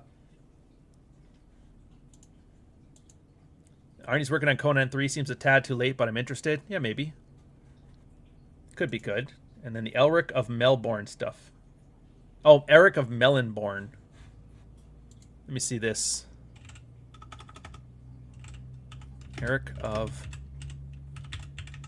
Oh, if you guys are wondering, this QR code here is for your copy of Ghost of Odessa.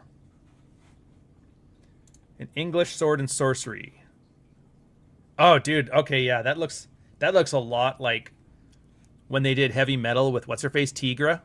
Looks like they were ripping this one off. That's actually kind of neat.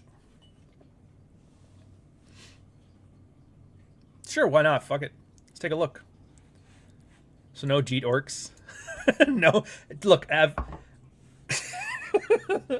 in fairness, in Ghost of Odessa, I have probably done more anti-Indian hate than anybody short of Camp of the Saints. Oh my god, there's like a gang in there called the Ick. And the Ick is all just Indian migrants because they were like beating the shit out of men, and men aren't allowed to do anything, and they were basically kicked out of anything that does anything. But the city doesn't run, so they had to bring in a bunch of Indian diaspora. And then the problem is they were kind of like, they don't get their hot blonde, so they kind of form a gang. A rape gang and shit like that. And they take over parts of the town. And they're kind of like a big part of this is dealing with the ick. And I just like the idea of calling them ick, because that was like another Zoomer slang for like guys who give girls the heebie-jeebies or the creeps. They just call it giving you the ick now. I'm like, let's call the gang the ick. Fuck it. Let's do it. A lot of Bobs and Vagine shit in there. But I was like, that's kind of what we got now. And that's the whole point of cyberpunk, is to talk about the dystopia of today set in the setting of tomorrow. Like, even the first chapter just starts you off right. It's a bunch of like basic bitches in their 40s on Botox, drinking SSRIs, had a bunch of surgeries done, filming TikToks in a giant fake Acropolis. Like, well, the idea is this like a big fake promenade where they have giant screens showing scenes of nature. Like, the colors are more nature than nature. They didn't know what a waterfall looks like, but this one here must be what's better than a cool waterfall. And then the idea is like ick terrorists start killing all the soccer moms. And that's just like the setup for it. I fucking loved it.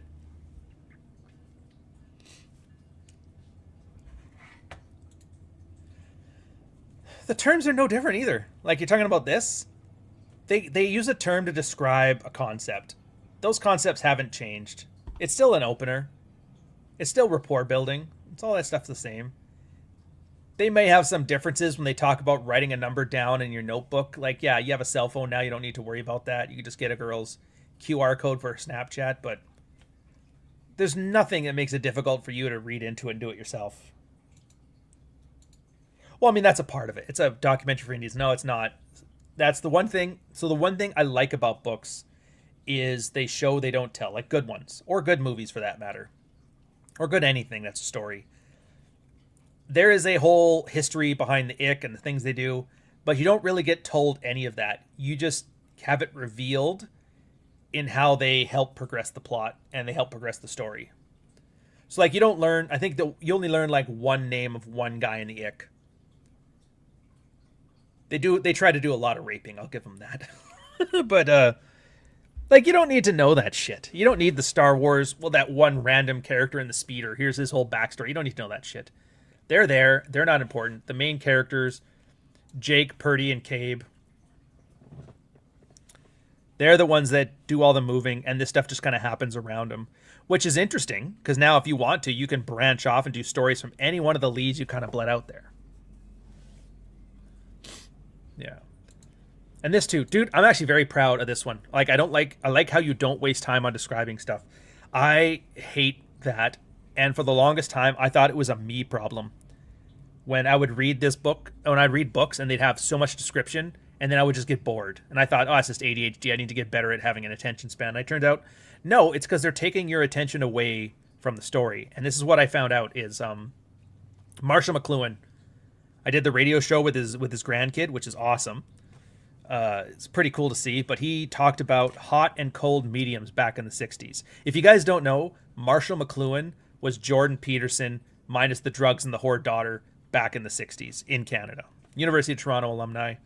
He developed the concept of hot and cold mediums when he was talking about entertainment, and the idea that radio was a cold medium and TV was a hot medium. The difference is, in a cold medium, you have to engage your other senses. So when you're listening to the radio and they're describing a baseball game on the radio, you have to picture, oh, that's what happened, and you have to picture what happened. So you're actually engaged with it. You actually have an active part. Whereas TV is everything is there in front of you. You just got to sit there, be passive, and watch it and ingest it. It's like eating slop. So what I found was, for a lot of books, and it turns out it wasn't my problem, it's the writer's problem, is they describe everything. The color of the trees, the color of the hair, things in the eyes, the way the everything. They describe it all. So like, what left is there for you to do but passively ingest what they're telling you? They're just describing a story to you. They're not telling a story. And the reason I like leaving out a lot of description is because you don't need me to tell you that. For example, you don't need me to tell you what Jake's apartment looks like or what his condo looks like. In your mind, you know what a condo looks like. You know what a condo's full of. You already have an archetype of what the Jake Long character is in your head. And anything I tell you is just going to get in the way of your imagined dream. So when you read it, it keeps you interested because, dude, I wonder what this person looks like. I wonder what they do. And then you fill it up with whatever your hopes and dreams are. Like, oh, this guy reminds me of my high school bully, and that's what you picture. I think at most, I talk about some of the characters. Like Nancy, I think, is the most descriptive character I have. And she's got red head, big tits, dainty hands, and freckles. That's all you know. Everything else is what you bring to it. And I find that makes for a better story because it gives you something to do. Plus, I also found that you only have 50, 60,000 words to get a story out. If I described everything, that would balloon the book up to like 100,000 words. And now instead of asking you for like 8 hours of your time, I'm asking you for 30 hours. You know how much of an ask that is in the attention economy? Yeah, exactly. I don't need to know what a drawer is made of. And books are a cold medium. Bad writers do it as a warm medium. Yeah, you get it. Exactly. And they always say books and stories in general are escapism, right? You're not escaping if nobody lets you do, like nobody gives you anything to grab. What are you escaping? I'm telling you everything you need to know. Just listen to me. I'll tell you what the color is. I'll tell you what this is. I'll tell you what that is. Plus the fact that everybody has a different perspective on life. We've all been through our own personal experiences. We've done our things. You don't know what I know, and I don't know what you know. So when I describe Jake, for example, and he has his revolver, I don't know why. I like the old detectives with his .38 special, but I kind of had to make a thematically relevant one. The idea was they didn't trust him to have a proper gun, so they gave him this old antique revolver, and he has an old antique eye because he lost his other one in the war, and they were able to connect via Bluetooth to each other. So he's able to actually shoot well because of older technology, as opposed to like the new way of doing things where he would have so many ads in the way he couldn't even shoot his gun. And so it kind of shows that other people didn't trust him. That gun is a symbol, and this is from Softbone, a symbol of real men not trusting this brand new weesh millennial in what he was doing. But I don't tell you what kind of revolver it is. I just say it's a revolver, and I say it's antique by the futuristic times. Maybe you're picturing an antique like some kind of weird fancy Deckard pistol from Blade Runner. Maybe you're picturing a nickel-plated one. Maybe you're picturing the old .38 special. Maybe you're picturing a .357 Magnum. But it's not my place to tell you that. Because thematically, the only thing you need to know from that pistol is that his team doesn't trust him, so they gave him something to keep him out of trouble, and that he eventually uses it to as his character arc. So, for example, his ghost in his head got really jealous that this guy who's trying to save him, Buck, slept with this girl that he had a shine on. He had a crush on this girl, and this guy just slept with her after knowing her for 2 days. What the hell? And so he tries to get him killed to feel better about himself, but then he kind of uses the gun to save him at the last minute. So it's like his redemption arc. But I don't need to tell you what the fucking gun looks like, because that doesn't matter. And whatever you picture is going to be better whenever I can tell you. And I love carrying this stuff over into Softbone. Because at one point he's gonna get his eye replaced with a natural one. He's basically leaving all the tech behind and becoming more genuine. And so now the gun doesn't work like it used to. So now I don't need to be not trusted by people. I don't need to have technology to help me do things. I've figured it out. Yeah, or if auto, exactly. Oh, dude, Ludology is huge on it too. It's like you're saying here. When you're playing a game and you still get tutorials and guides after 4 hours. There was a great video back in the day on Mega Man X, the old one for Super Nintendo, where he showed how they taught you how to play the game in the tutorial level without telling you anything.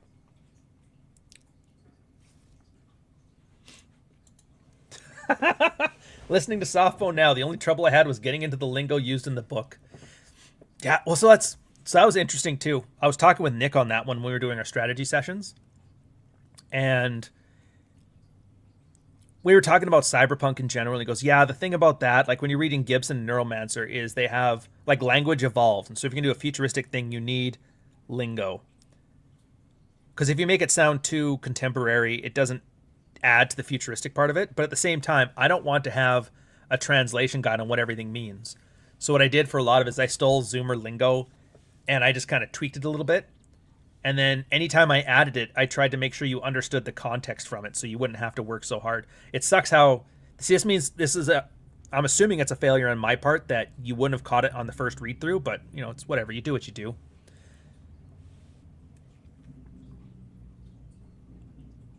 But even a little like Softbone, just the idea of Softbone, of course.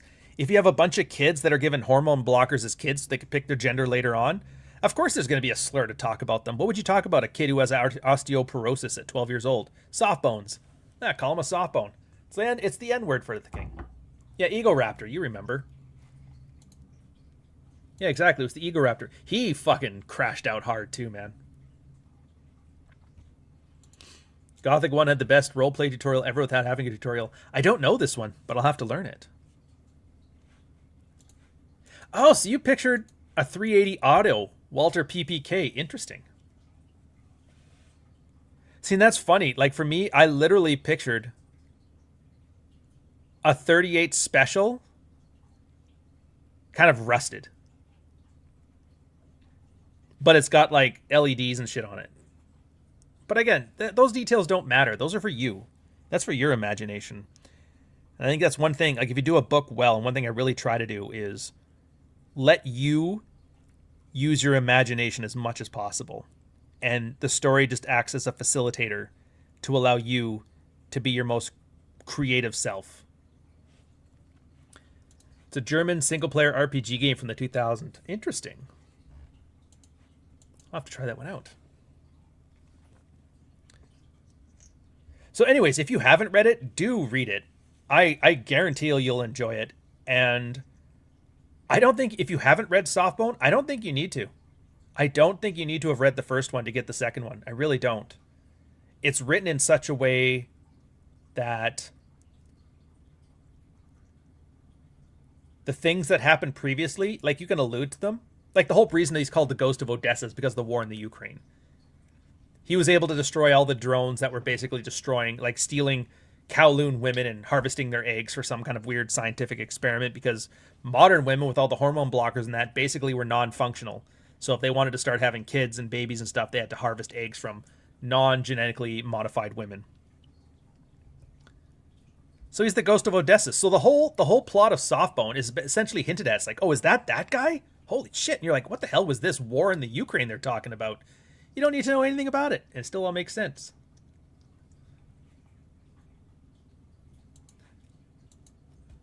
Compared to Neuromancer and Clockwork Orange, the future language is super easy in your work. Also, you chose words with a sense of humorous pessimism. Cynicism, sir, not pessimism. Cynicism. I'm fucking over it. I'm tired, boss. I'm tired, boss. And I 100% agree. I learned a lot from Neuromancer in what not to do, and I don't mean that I didn't like it, but when I first read, I've never been able to read Neuromancer until like last year. I just couldn't. I couldn't get into it. I couldn't understand. The prose made no sense until I found the old audiobook, the Gibson reading his own audiobook, and then I kind of heard his cadence and that, and it all made sense. Because that's the other thing too. So when you're writing a book, you got to make it understandable. Like you need people to get it. You don't need, like if you have to work too hard to read it, then the other author is just showing off how smart he is. He's not actually trying to entertain you guys. I don't like that either. Now I know with Neuromancer, Gibson said he took like Vancouver junkies in the 80s, and that was what he based a lot of the language on. So it was kind of realistic too, and I'm sure it was probably a little more understandable if you're from Vancouver in the 80s, but it's good. Like I said, all I've ever wanted to do was inform and entertain, and I like to think I've been doing good enough on both fronts. So yeah, I guess at the end of all this is just a sales pitch. Get a copy of Ghost of Odessa. You're not going to You're not going to regret it. It's going to be fucking awesome. The new one's coming out. Now that I've got everything done, I can actually start working on it again.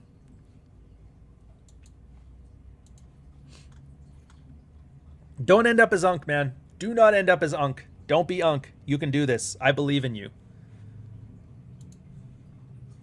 Don't be like this I shit. talked to Ryan Stone once. I'm pretty sure the whole conversation I pushed him like pretty hard. What was hard, Ariel?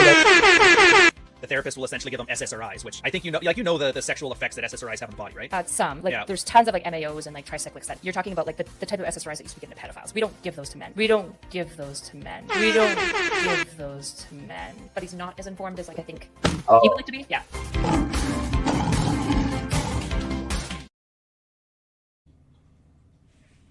And then that's the chick that moved on to protect Destiny when he was graping a bunch of chicks.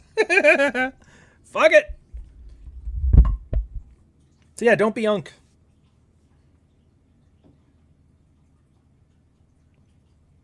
I think people are going to do it anyway. I don't think there's anything you can do about it. Some people just don't want to do better in anything. The only episode I haven't watched, to be fair, it's the one episode I'm like, I wouldn't blame people if they didn't. I didn't even watch it, and I was there. So I guess that's the big question. On the new one, I'm actually kind of I'm getting into it slowly, but it's again something new that I hadn't done before with a lot of this stuff. Because it's all like there's so much red pill stories out there. You just got to kind of work with them. And this one, I was just thinking, delayed adolescence, bros before homes. Remember that article? Rollo calls his "Are You Prepared?" And it was a story about how women work their ass off to be boss bitches, and then they hit the wall, and they're like, all right, now I need a man to fill everything. And all the guys are like, yeah, I'm busy. I don't need your shit. I'm not going to work my ass off to win the heart of a 35-year-old spinster with baby rabies. Fuck that. And it was based on a New Republic article called Bros Before Homes. And that was guys who they could move out, but they'd prefer to live at home. And they had a pharmacist earning $120,000 a year living with his parents. And I was like, that's kind of interesting. There's a lot of people doing that. Girls are essentially like living as if they don't need no man. Guys living like they don't need no woman. And they're like, why don't we have these two people? And it starts off at a bondage party.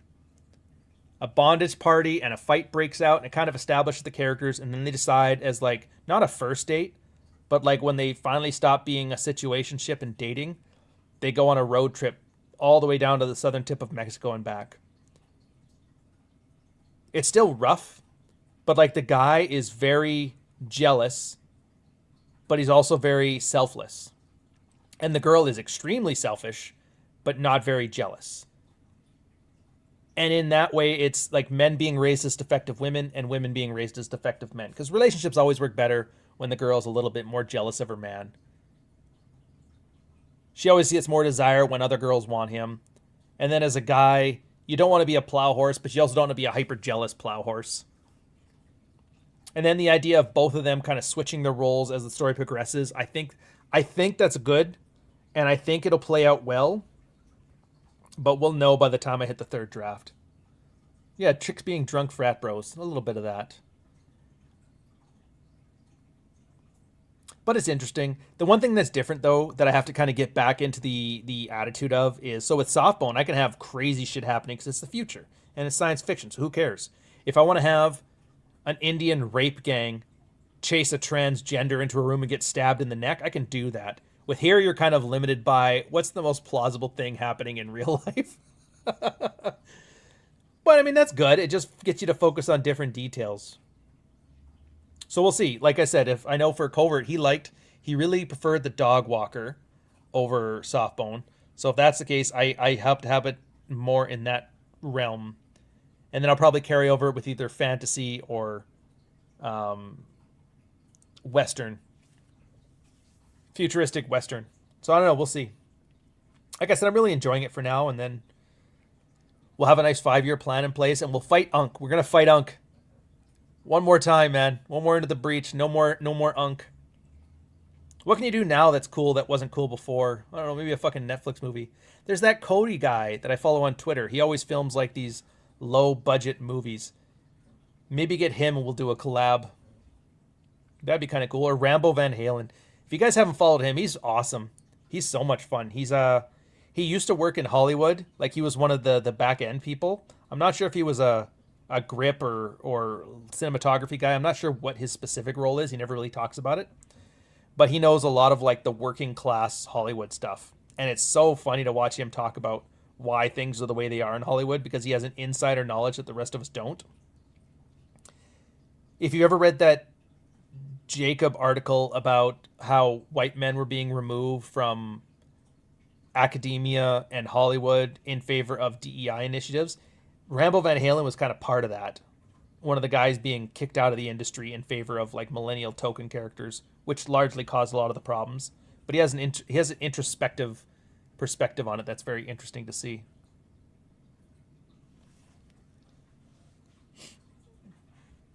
Don't pay for somebody else's property. Well, see, on this one, it depends. And keep in mind, I'm from Canada, so our scenario is a much different one than the American one. Something I found out last week, which is insane. You know how in the States, a lot of people show, like, Trump made his billions here, but if he had just put all of his money into a 401k and in an index fund, he'd be worth $6 billion now instead of $3 billion or something like that. We have kind of the opposite here. So if you had invested in the TSX 100, you would have lost money as opposed to just buying property. The best investment strategy over the last 30 years in Canada would have been to go into debt as much as you can to buy as much real estate as you can, because land appreciation has outdone our stock exchange, which is insane. The complete renter economy has taken over. Like, my condo has had more appreciation, like more gains than investments since I started buying property back in 2003. Now, it's a bubble, so I don't know what's going to happen when everything levels out. But yeah, so don't pay for somebody else's property here. But in America, it was perfectly reasonable to just be a renter if you were fiscally responsible enough to invest outside of the housing area, especially in 2008. You would have come out like a gangbuster. But that's with everything. Again, and I get it. It's probably unk to start thinking about like the future, but sometimes you got to, man. And it's the same thing as I was talking about an hour ago with the high school reunions. The guys who busted their ass, got their degrees, got their professional credentials up, invested smartly. You watch them 10 years later and they're pulling ahead. Heck, I'm seeing it in my life. Case in point, when we finally got posted ashore after the military base, I was very disenfranchised with the military, but I'm not just going to quit. I went on the ILP program, which is like the GI Bill. I got the GI Bill, got myself another degree, got myself some certifications so that make me employable outside, and then I got the fuck out. Obviously, something came up in between. And then my other buddy who got out right after, like a year after me, he's like, man, I saw those times you skipped out on the bar for us so you can get this stuff done. I should have done that. So he started his like a year or two later.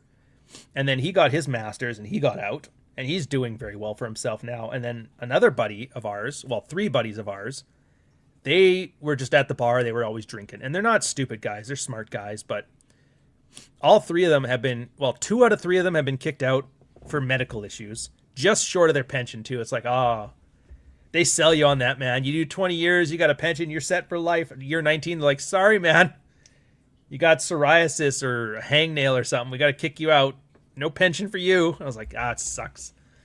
And now they're busy starting from behind. Like, I got to get my degree now so I can get a job at a government job and shit like this. And it's just, like, they're not doing bad, but you can tell the difference in what making some good decisions, a little bit of marshmallow test 10 years prior, can have on the future.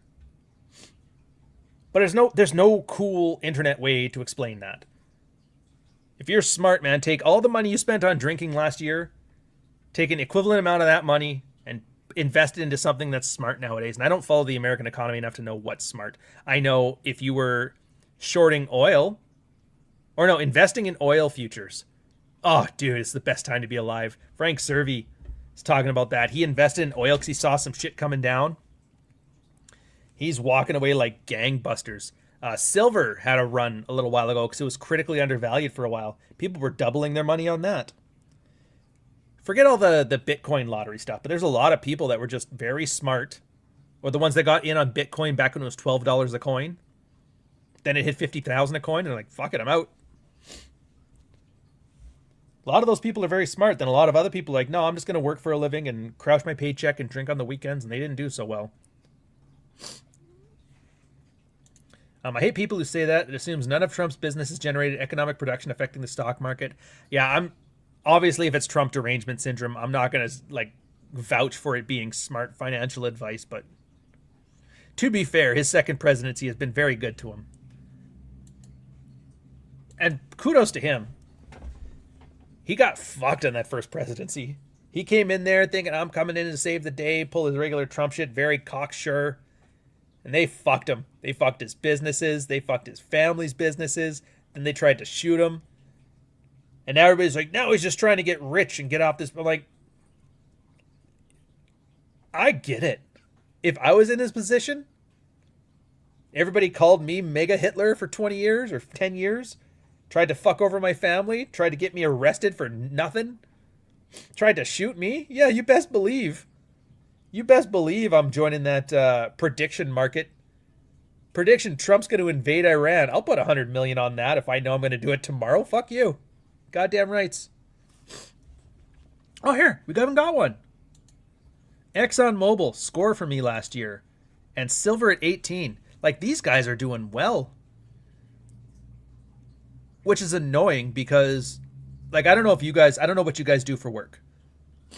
But obviously I look at the same thing. I look at what my choices were. For me, it was a lot of, so a lot of Canadian companies are like, we have oligopolies here. And when everything went to shit during COVID, I kind of invested in the oligopolies because I kind of knew government was going to bail a lot of them out, give them a lot of stipends, since they were very safe money. And a lot of those guys doubled, tripled in value over the years. And so that did really well for me too. But yeah, silver, oil, oligopolies. The thing that hurt the most, though, was watching it. And it's like, it's been doing better than my actual work, which I don't like.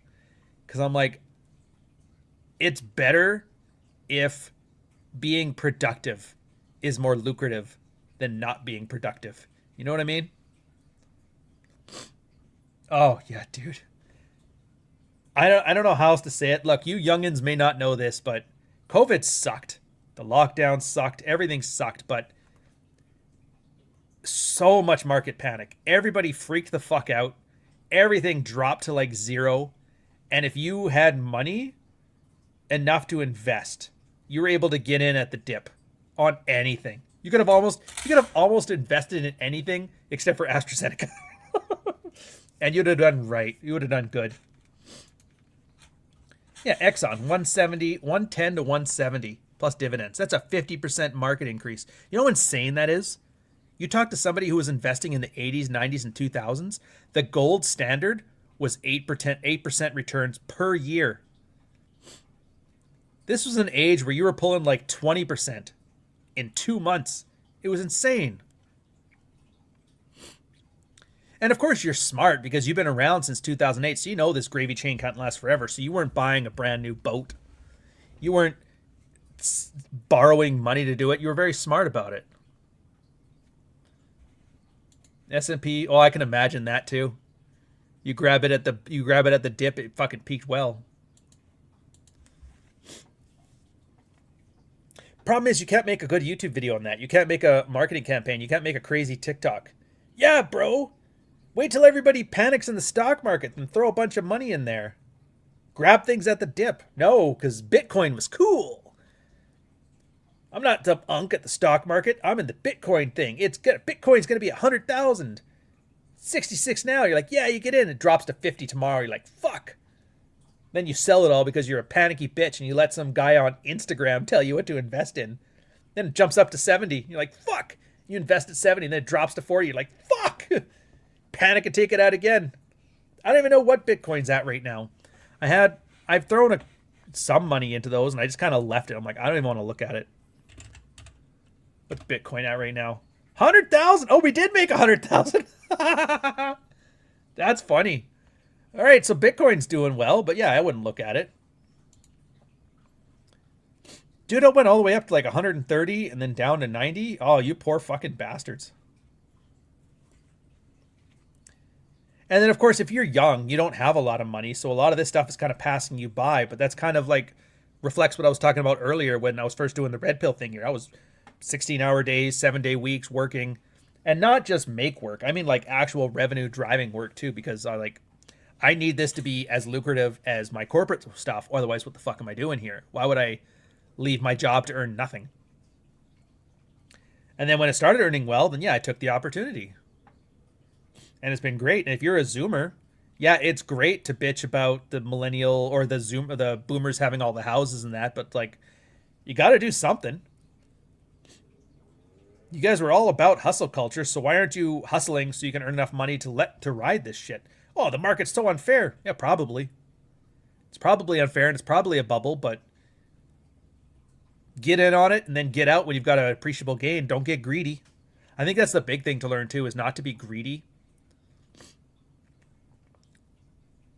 For me, I try to disassociate the money itself because I'm like, I've got skills. If I lose everything, I can earn more. So I don't look at it as like, oh my God, I'm down 5%. I don't even sweat it. Like, just got to wait. It'll go back. And I don't know how to articulate that because most people are so terrified about losing money that they make stupid decisions. But it's unk to talk like that. What you got to say is, no, man, you got to invest in this NFT. You're going to go. All the cool pits. Don't be an unk, man. Get my monkey NFT. And yeah, the first 20 people rug pulled everybody else and they made a fortune, and that's all you see. But again, that's where media savvy comes in, right?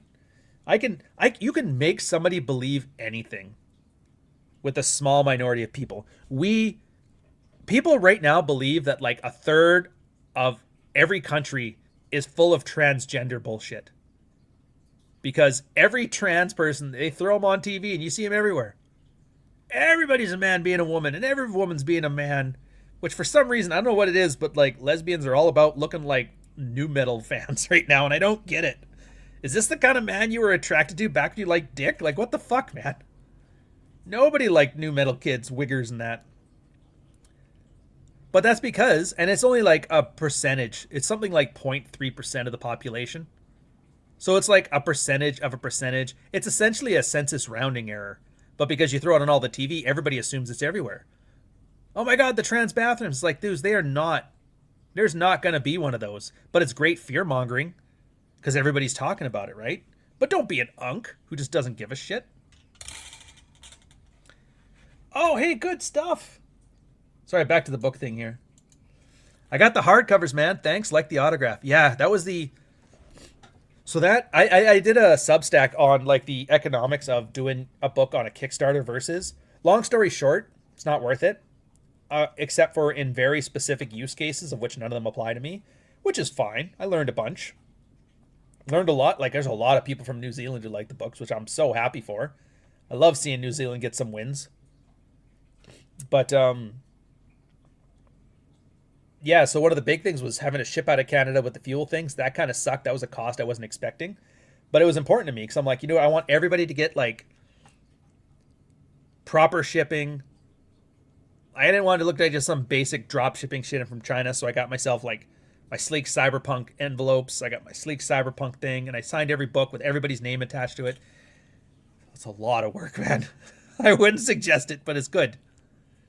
I'm glad you liked it. And then I made sure that those are the only orange covers that are ever going to be around. Everything else has been changed. So you're the only ones that are going to get that specific book, which I think is awesome. Built a whole new cover for it, whole design for it, and it's just yours. It's nobody else's. Yeah, I saw the Substack article. I would have paid more for it too. That's one thing that always got me thinking. Like, I could have, maybe. So if you guys don't know, with Kickstarter, you just set like, you want to back these things. Here's the price. If it hits a certain point, I'll ship it out. Otherwise, everybody gets their money back. No big deal. And what you're supposed to do is you plan it all beforehand. So you look like, how much does a book cost to print? How much does it cost to get it shipped? The accoutrements, the shipping, all that. You calculate all of that stuff. and then double it to account for your time and effort. And then you put all that together, and that's where you do your packages. And I kind of did that, which is fine. And you're right. I probably could have charged more and had somebody pay more for it. I probably would have lost some people, but I would have kept others.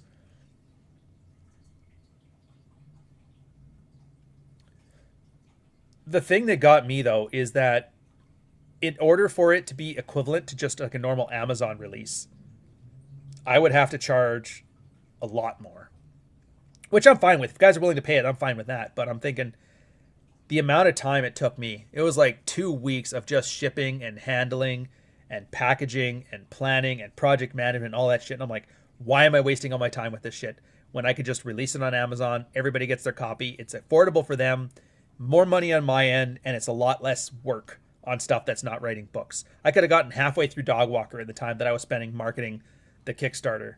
And that was ultimately what I decided. It's like, yeah, that's great if you already have stuff in place and you don't value your time, but I value my time. I could have had half of this new book finished. That one could have been released. And so I've just made the decision. That's why I'm probably not going to do another one of those. I don't regret it. I think it's great. And everybody who got it, I made sure, I'm like, I want everybody getting their money's worth plus 10%. Your turnaround on Kickstarter was fast as fuck, faster than others I've pledged to. How fast are others? Did I just set my expectations too high? But yeah, to be fair, my plan was like a 60-day fundraising window and then 30 days procurement. And I was like, that's very generous. I'm assuming shit's going to go wrong. Like, if you ever done project management, you always add 20% to your times because something always goes wrong. And the only things that went wrong were two.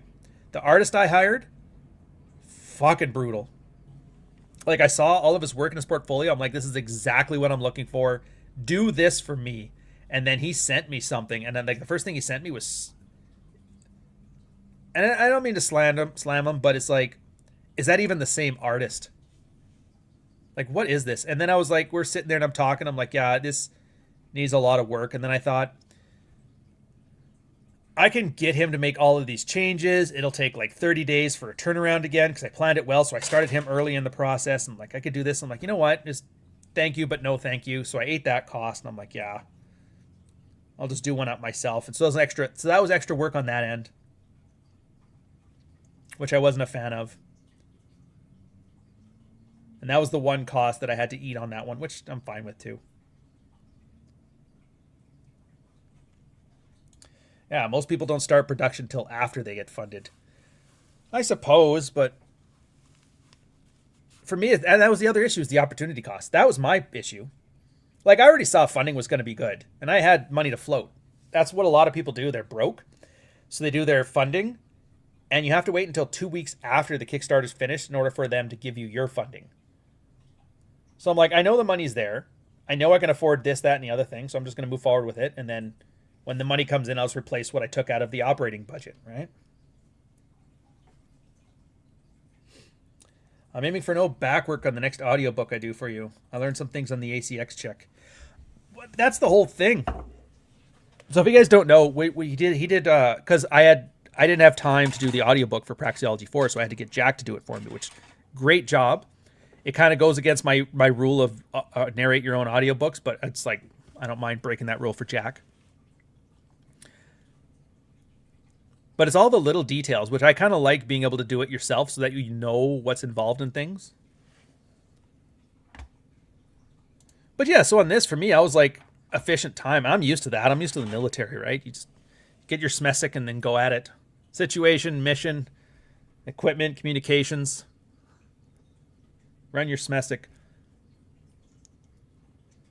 But I can definitely see if you don't have the money to float your project before the funding comes in, you probably have to delay that. But here's the thing. If I had delayed that and done the production after all the funding went through, I'd still be working on it today. It would have been like 3 more months till everything was done. And I'm like, at that point, I could have had the road trip finished. And for me, that's the big one. I would rather write another book than sit here babysitting this one on details that really suck.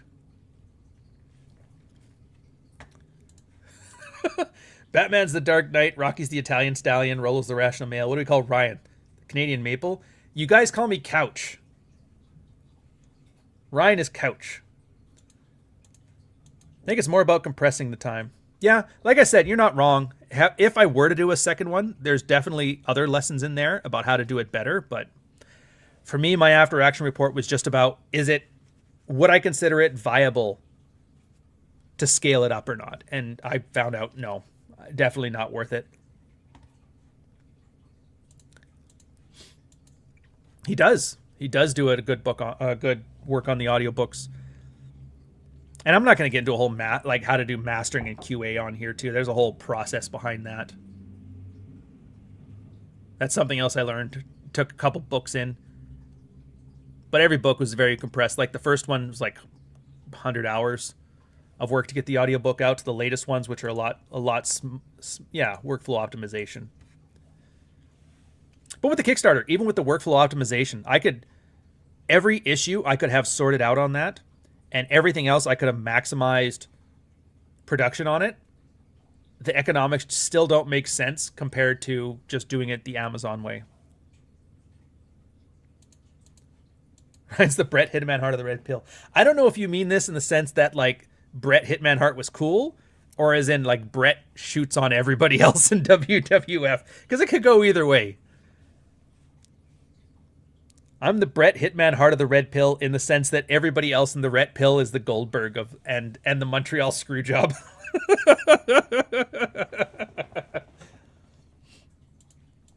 Yeah, Cappy once said he might not always make it perfect, but his work ethic is unquestionable.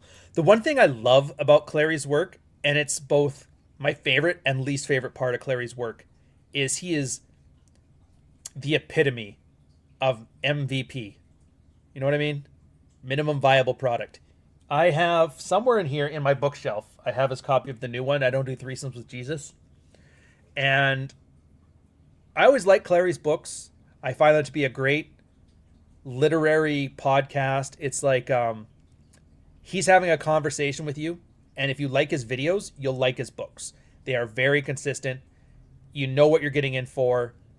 His covers are very jury-rigged, homebrew, but he will get everything that you find important in a Clary book. He will get that right, but anything else he gives two fucks about. And that's the thing I appreciate about it. It's at the point that when he does like an MS Paint cover for his book, he's the only guy it works for. You know what I mean? Everybody else, you'd be, what a lazy fucking cover. Or you'd look in the book, you're like, what lazy choices this is. But with Clary, you're like, no, I get it. Not an ounce of effort in places where it is not required. He is all about, like in CG, they always do a thing where they make the scene look good from the camera angle, but if you move the camera, things always look jank. Cappy's like the epitome of that. Yeah. Way too pessimistic for me. Which is funny, by the way. I don't want to speak out of turn. I don't want to spill tea, but to talk to Clary, he's like in his real life, he's a lot more optimistic than you think. But it's mostly because he has created a world around him that he can be optimistic about. It's everything outside of his bubble is fucked. And it's like that Fight Club line, to let what does not matter truly slide. And he slides it right the fuck out.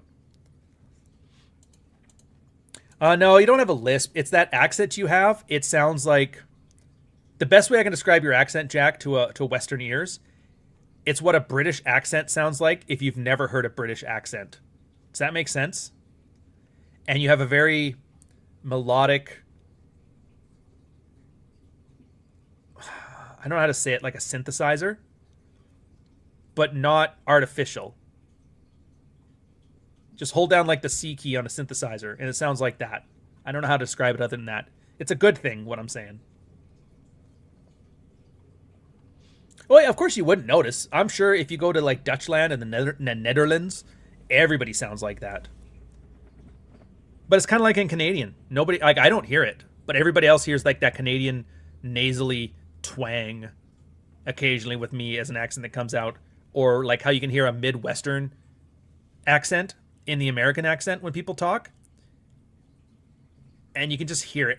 By the way, I do not find the Midwestern accent a sexy feminine accent at all. I don't like it. I don't think it sounds good. It kind of is like Quebec French for women. It's like a quacking of a duck thing. I don't like it. The Parisian one is good. The Hong Kong Asian accent is good. British accent's hot. Australian accent's great if they would just stop saying cunt so much. But I can't tell the difference between a New Zealand and Australian accent. Not really. The only way I know is which one they get offended by. They're definitely the other one. Yeah. Yeah, it's these things. But see, these are things I don't mind because these aren't errors. This is flavor. Right? This is what makes Jack's voice a unique voice. And I think a lot of that, too, is that European sort of British, I don't know what accent sound like accent, gives things a gravitas over here that they otherwise wouldn't get. So, for example, if Prax 4, if I got somebody with a Chicago accent to read it, it would sound much more blue collar than you reading it. You reading it almost makes it sound more like caviar. And it's a subtle thing, but you can still hear it. Catching on after a year or so. You moved to Florida. No, Florida's not on the short list. I mean, if I want to move to the States, I'm not going to live around a bunch of Canadians.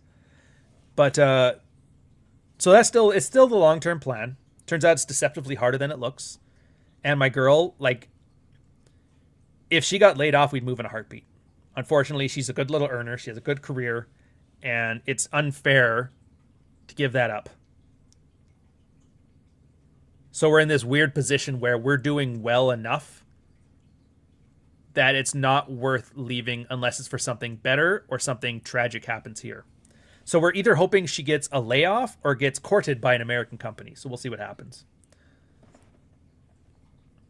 Because in the meantime, they just keep throwing fucking promotions and shit at her. So it's like, oh, can't leave now. Now you're C-suite. But yeah, it'll be good. So the short list is going to be either Texas, Chicago, Seattle, like Pacific Northwest. I'm not sure exactly where yet.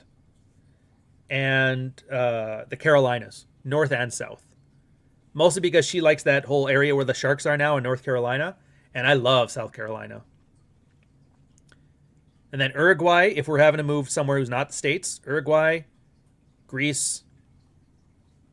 Spain is on the short list, but I don't think she wants Spain. And then there's always Mexico, so we'll see. Don't move to Illinois at all. I don't think you understand, man. It's an upgrade. It's like this one here. No. Okay, so the difference between Paraguay and Uruguay. If you guys don't know, Uruguay and Paraguay are like the... In all the, you know, South American countries, El Salvador had the drug problem, and then they fixed the drug problem, and then Colombia and Nicaragua and all that stuff. Uruguay and Paraguay are like, they're quiet. Nobody starts no shit, no civil wars, no mass inflation. They're just like doing their thing.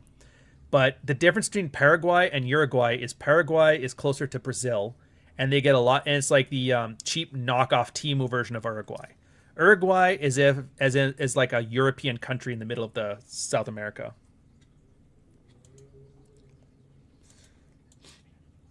Honestly, I don't want to invest in properties at all.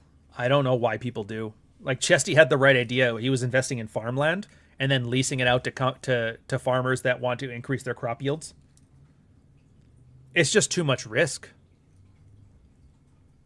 With all this commie shit happening right now, a land confiscation is definitely not impossible. If you're getting any type of property that you're going to try to make productive with like tenants and that, tenant laws, at least in Canada and the States, are just insane to the point that you have to worry about getting scammed in a legal sense of the word. People just stealing rent off of you and shit. So it's like, from a risk perspective, I don't think real estate is a very good investment at all, unless you're mitigating that risk. But short of like bigger companies like BlackRock and that, I don't see how you can as a single investor. So you get it. Uruguay, the best place in South America. It's like the poor man's Switzerland.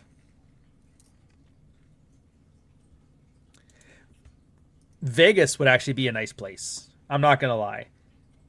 The only reason I didn't put Vegas on there is because it's too easy. Rolo lives down there. Clary lives there. It reminds me a lot. Honestly, as soon as you get away from the Strip and Fremont, it reminds me a lot of Sydney, Australia. The suburbs, they're almost identical. They got the same cookie cutter, tropical, Rhodesian vibe to them. I don't know how else to describe it. It would definitely be nice. Isn't Vegas hella expensive? I mean, that's... Again, you got to understand, I live in a place that's competing with Hong Kong for overpriced property values and is taxed more than European countries. So when you guys are telling me, don't ever go to California, don't ever live in New York, don't go to Chicago, oh, you don't want to live in Las Vegas. I'm like, first off, our bubble here is worse than all of those places. I think we're like close to New York, but we don't have a New York economy. Tax-wise, we're worse than California. Alberta, the least taxed province in Canada is Alberta, and it is like 5% worse than the most taxed state in the union, which is California. So anywhere I move into the States is an upgrade. I could move to why would you move there? Unless I move to like St. Louis or Detroit. But like any of oh, that's tax shithole. It's like, dude, it's still an upgrade. It's still an upgrade. Thought Cappy's in North Dakota. I mean, he moves. He goes back and forth. What do you think we went hiking? We were at his place in Vegas. He's got multiple places. New York boroughs, yeah. See what I mean? New York boroughs have $200,000 starter condos. I haven't even heard of a $200,000 starter condo since 2004. When I first bought my place, my very first condo was a 1,300 square foot 2-bedroom for $180,000. And that was the last time I've heard of anything under $200,000 in Canada. In Canada. So yeah, if New York has $200,000 starter condos, that's Canada bubbled 20 years ago, and I'm perfectly fine with that. You guys keep telling me how bad. Here, okay, I'm going to end on this. We're way past schedule, but I've been saying this for years. Whenever Americans bitch about how bad things have gotten there, they're describing Canada 15 years prior. Like right now, oh my God, you are going to become, like, if things keep going like this, we're going to turn into 2012 Canada. And you're like, oh my God, that would be horrible. Yeah. Size of a closet. Well, here they have ones that are like 450 square foot shoeboxes going for 600, 700,000. It's new. Anyways, at this point, we're just rambling about real estate. There's no point to this. Enjoy yourselves. I'm going to go get my mullet cut, and you guys enjoy Rule 0. I'll try to slip in at the end if I can. Unk is over, by the way. We're going back to normal. Hope you guys enjoyed yourself. I'll catch you next week. Do yourself a favor. Get Ghost of Odessa. You're going to enjoy it. If you enjoyed any of my other stuff, you're going to enjoy it. I agree with Covert. I think it is better. I think it's the best one out of the series. And have fun. Go bang your girl. Go buy some investments. Lean into being Unk, but don't be Unk. Like BT. Did I use that right? And Ryan Stone. He's a halfway decent looking guy, a nice smile. You have to get through that wall because 79T 2458 Learning Corp, Little Red Riding Hood, take 1.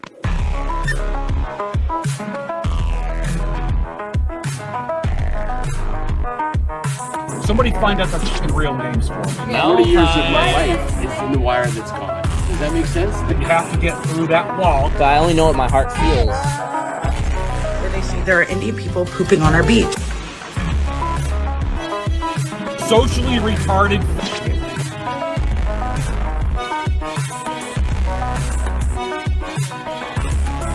It's a spool of wire.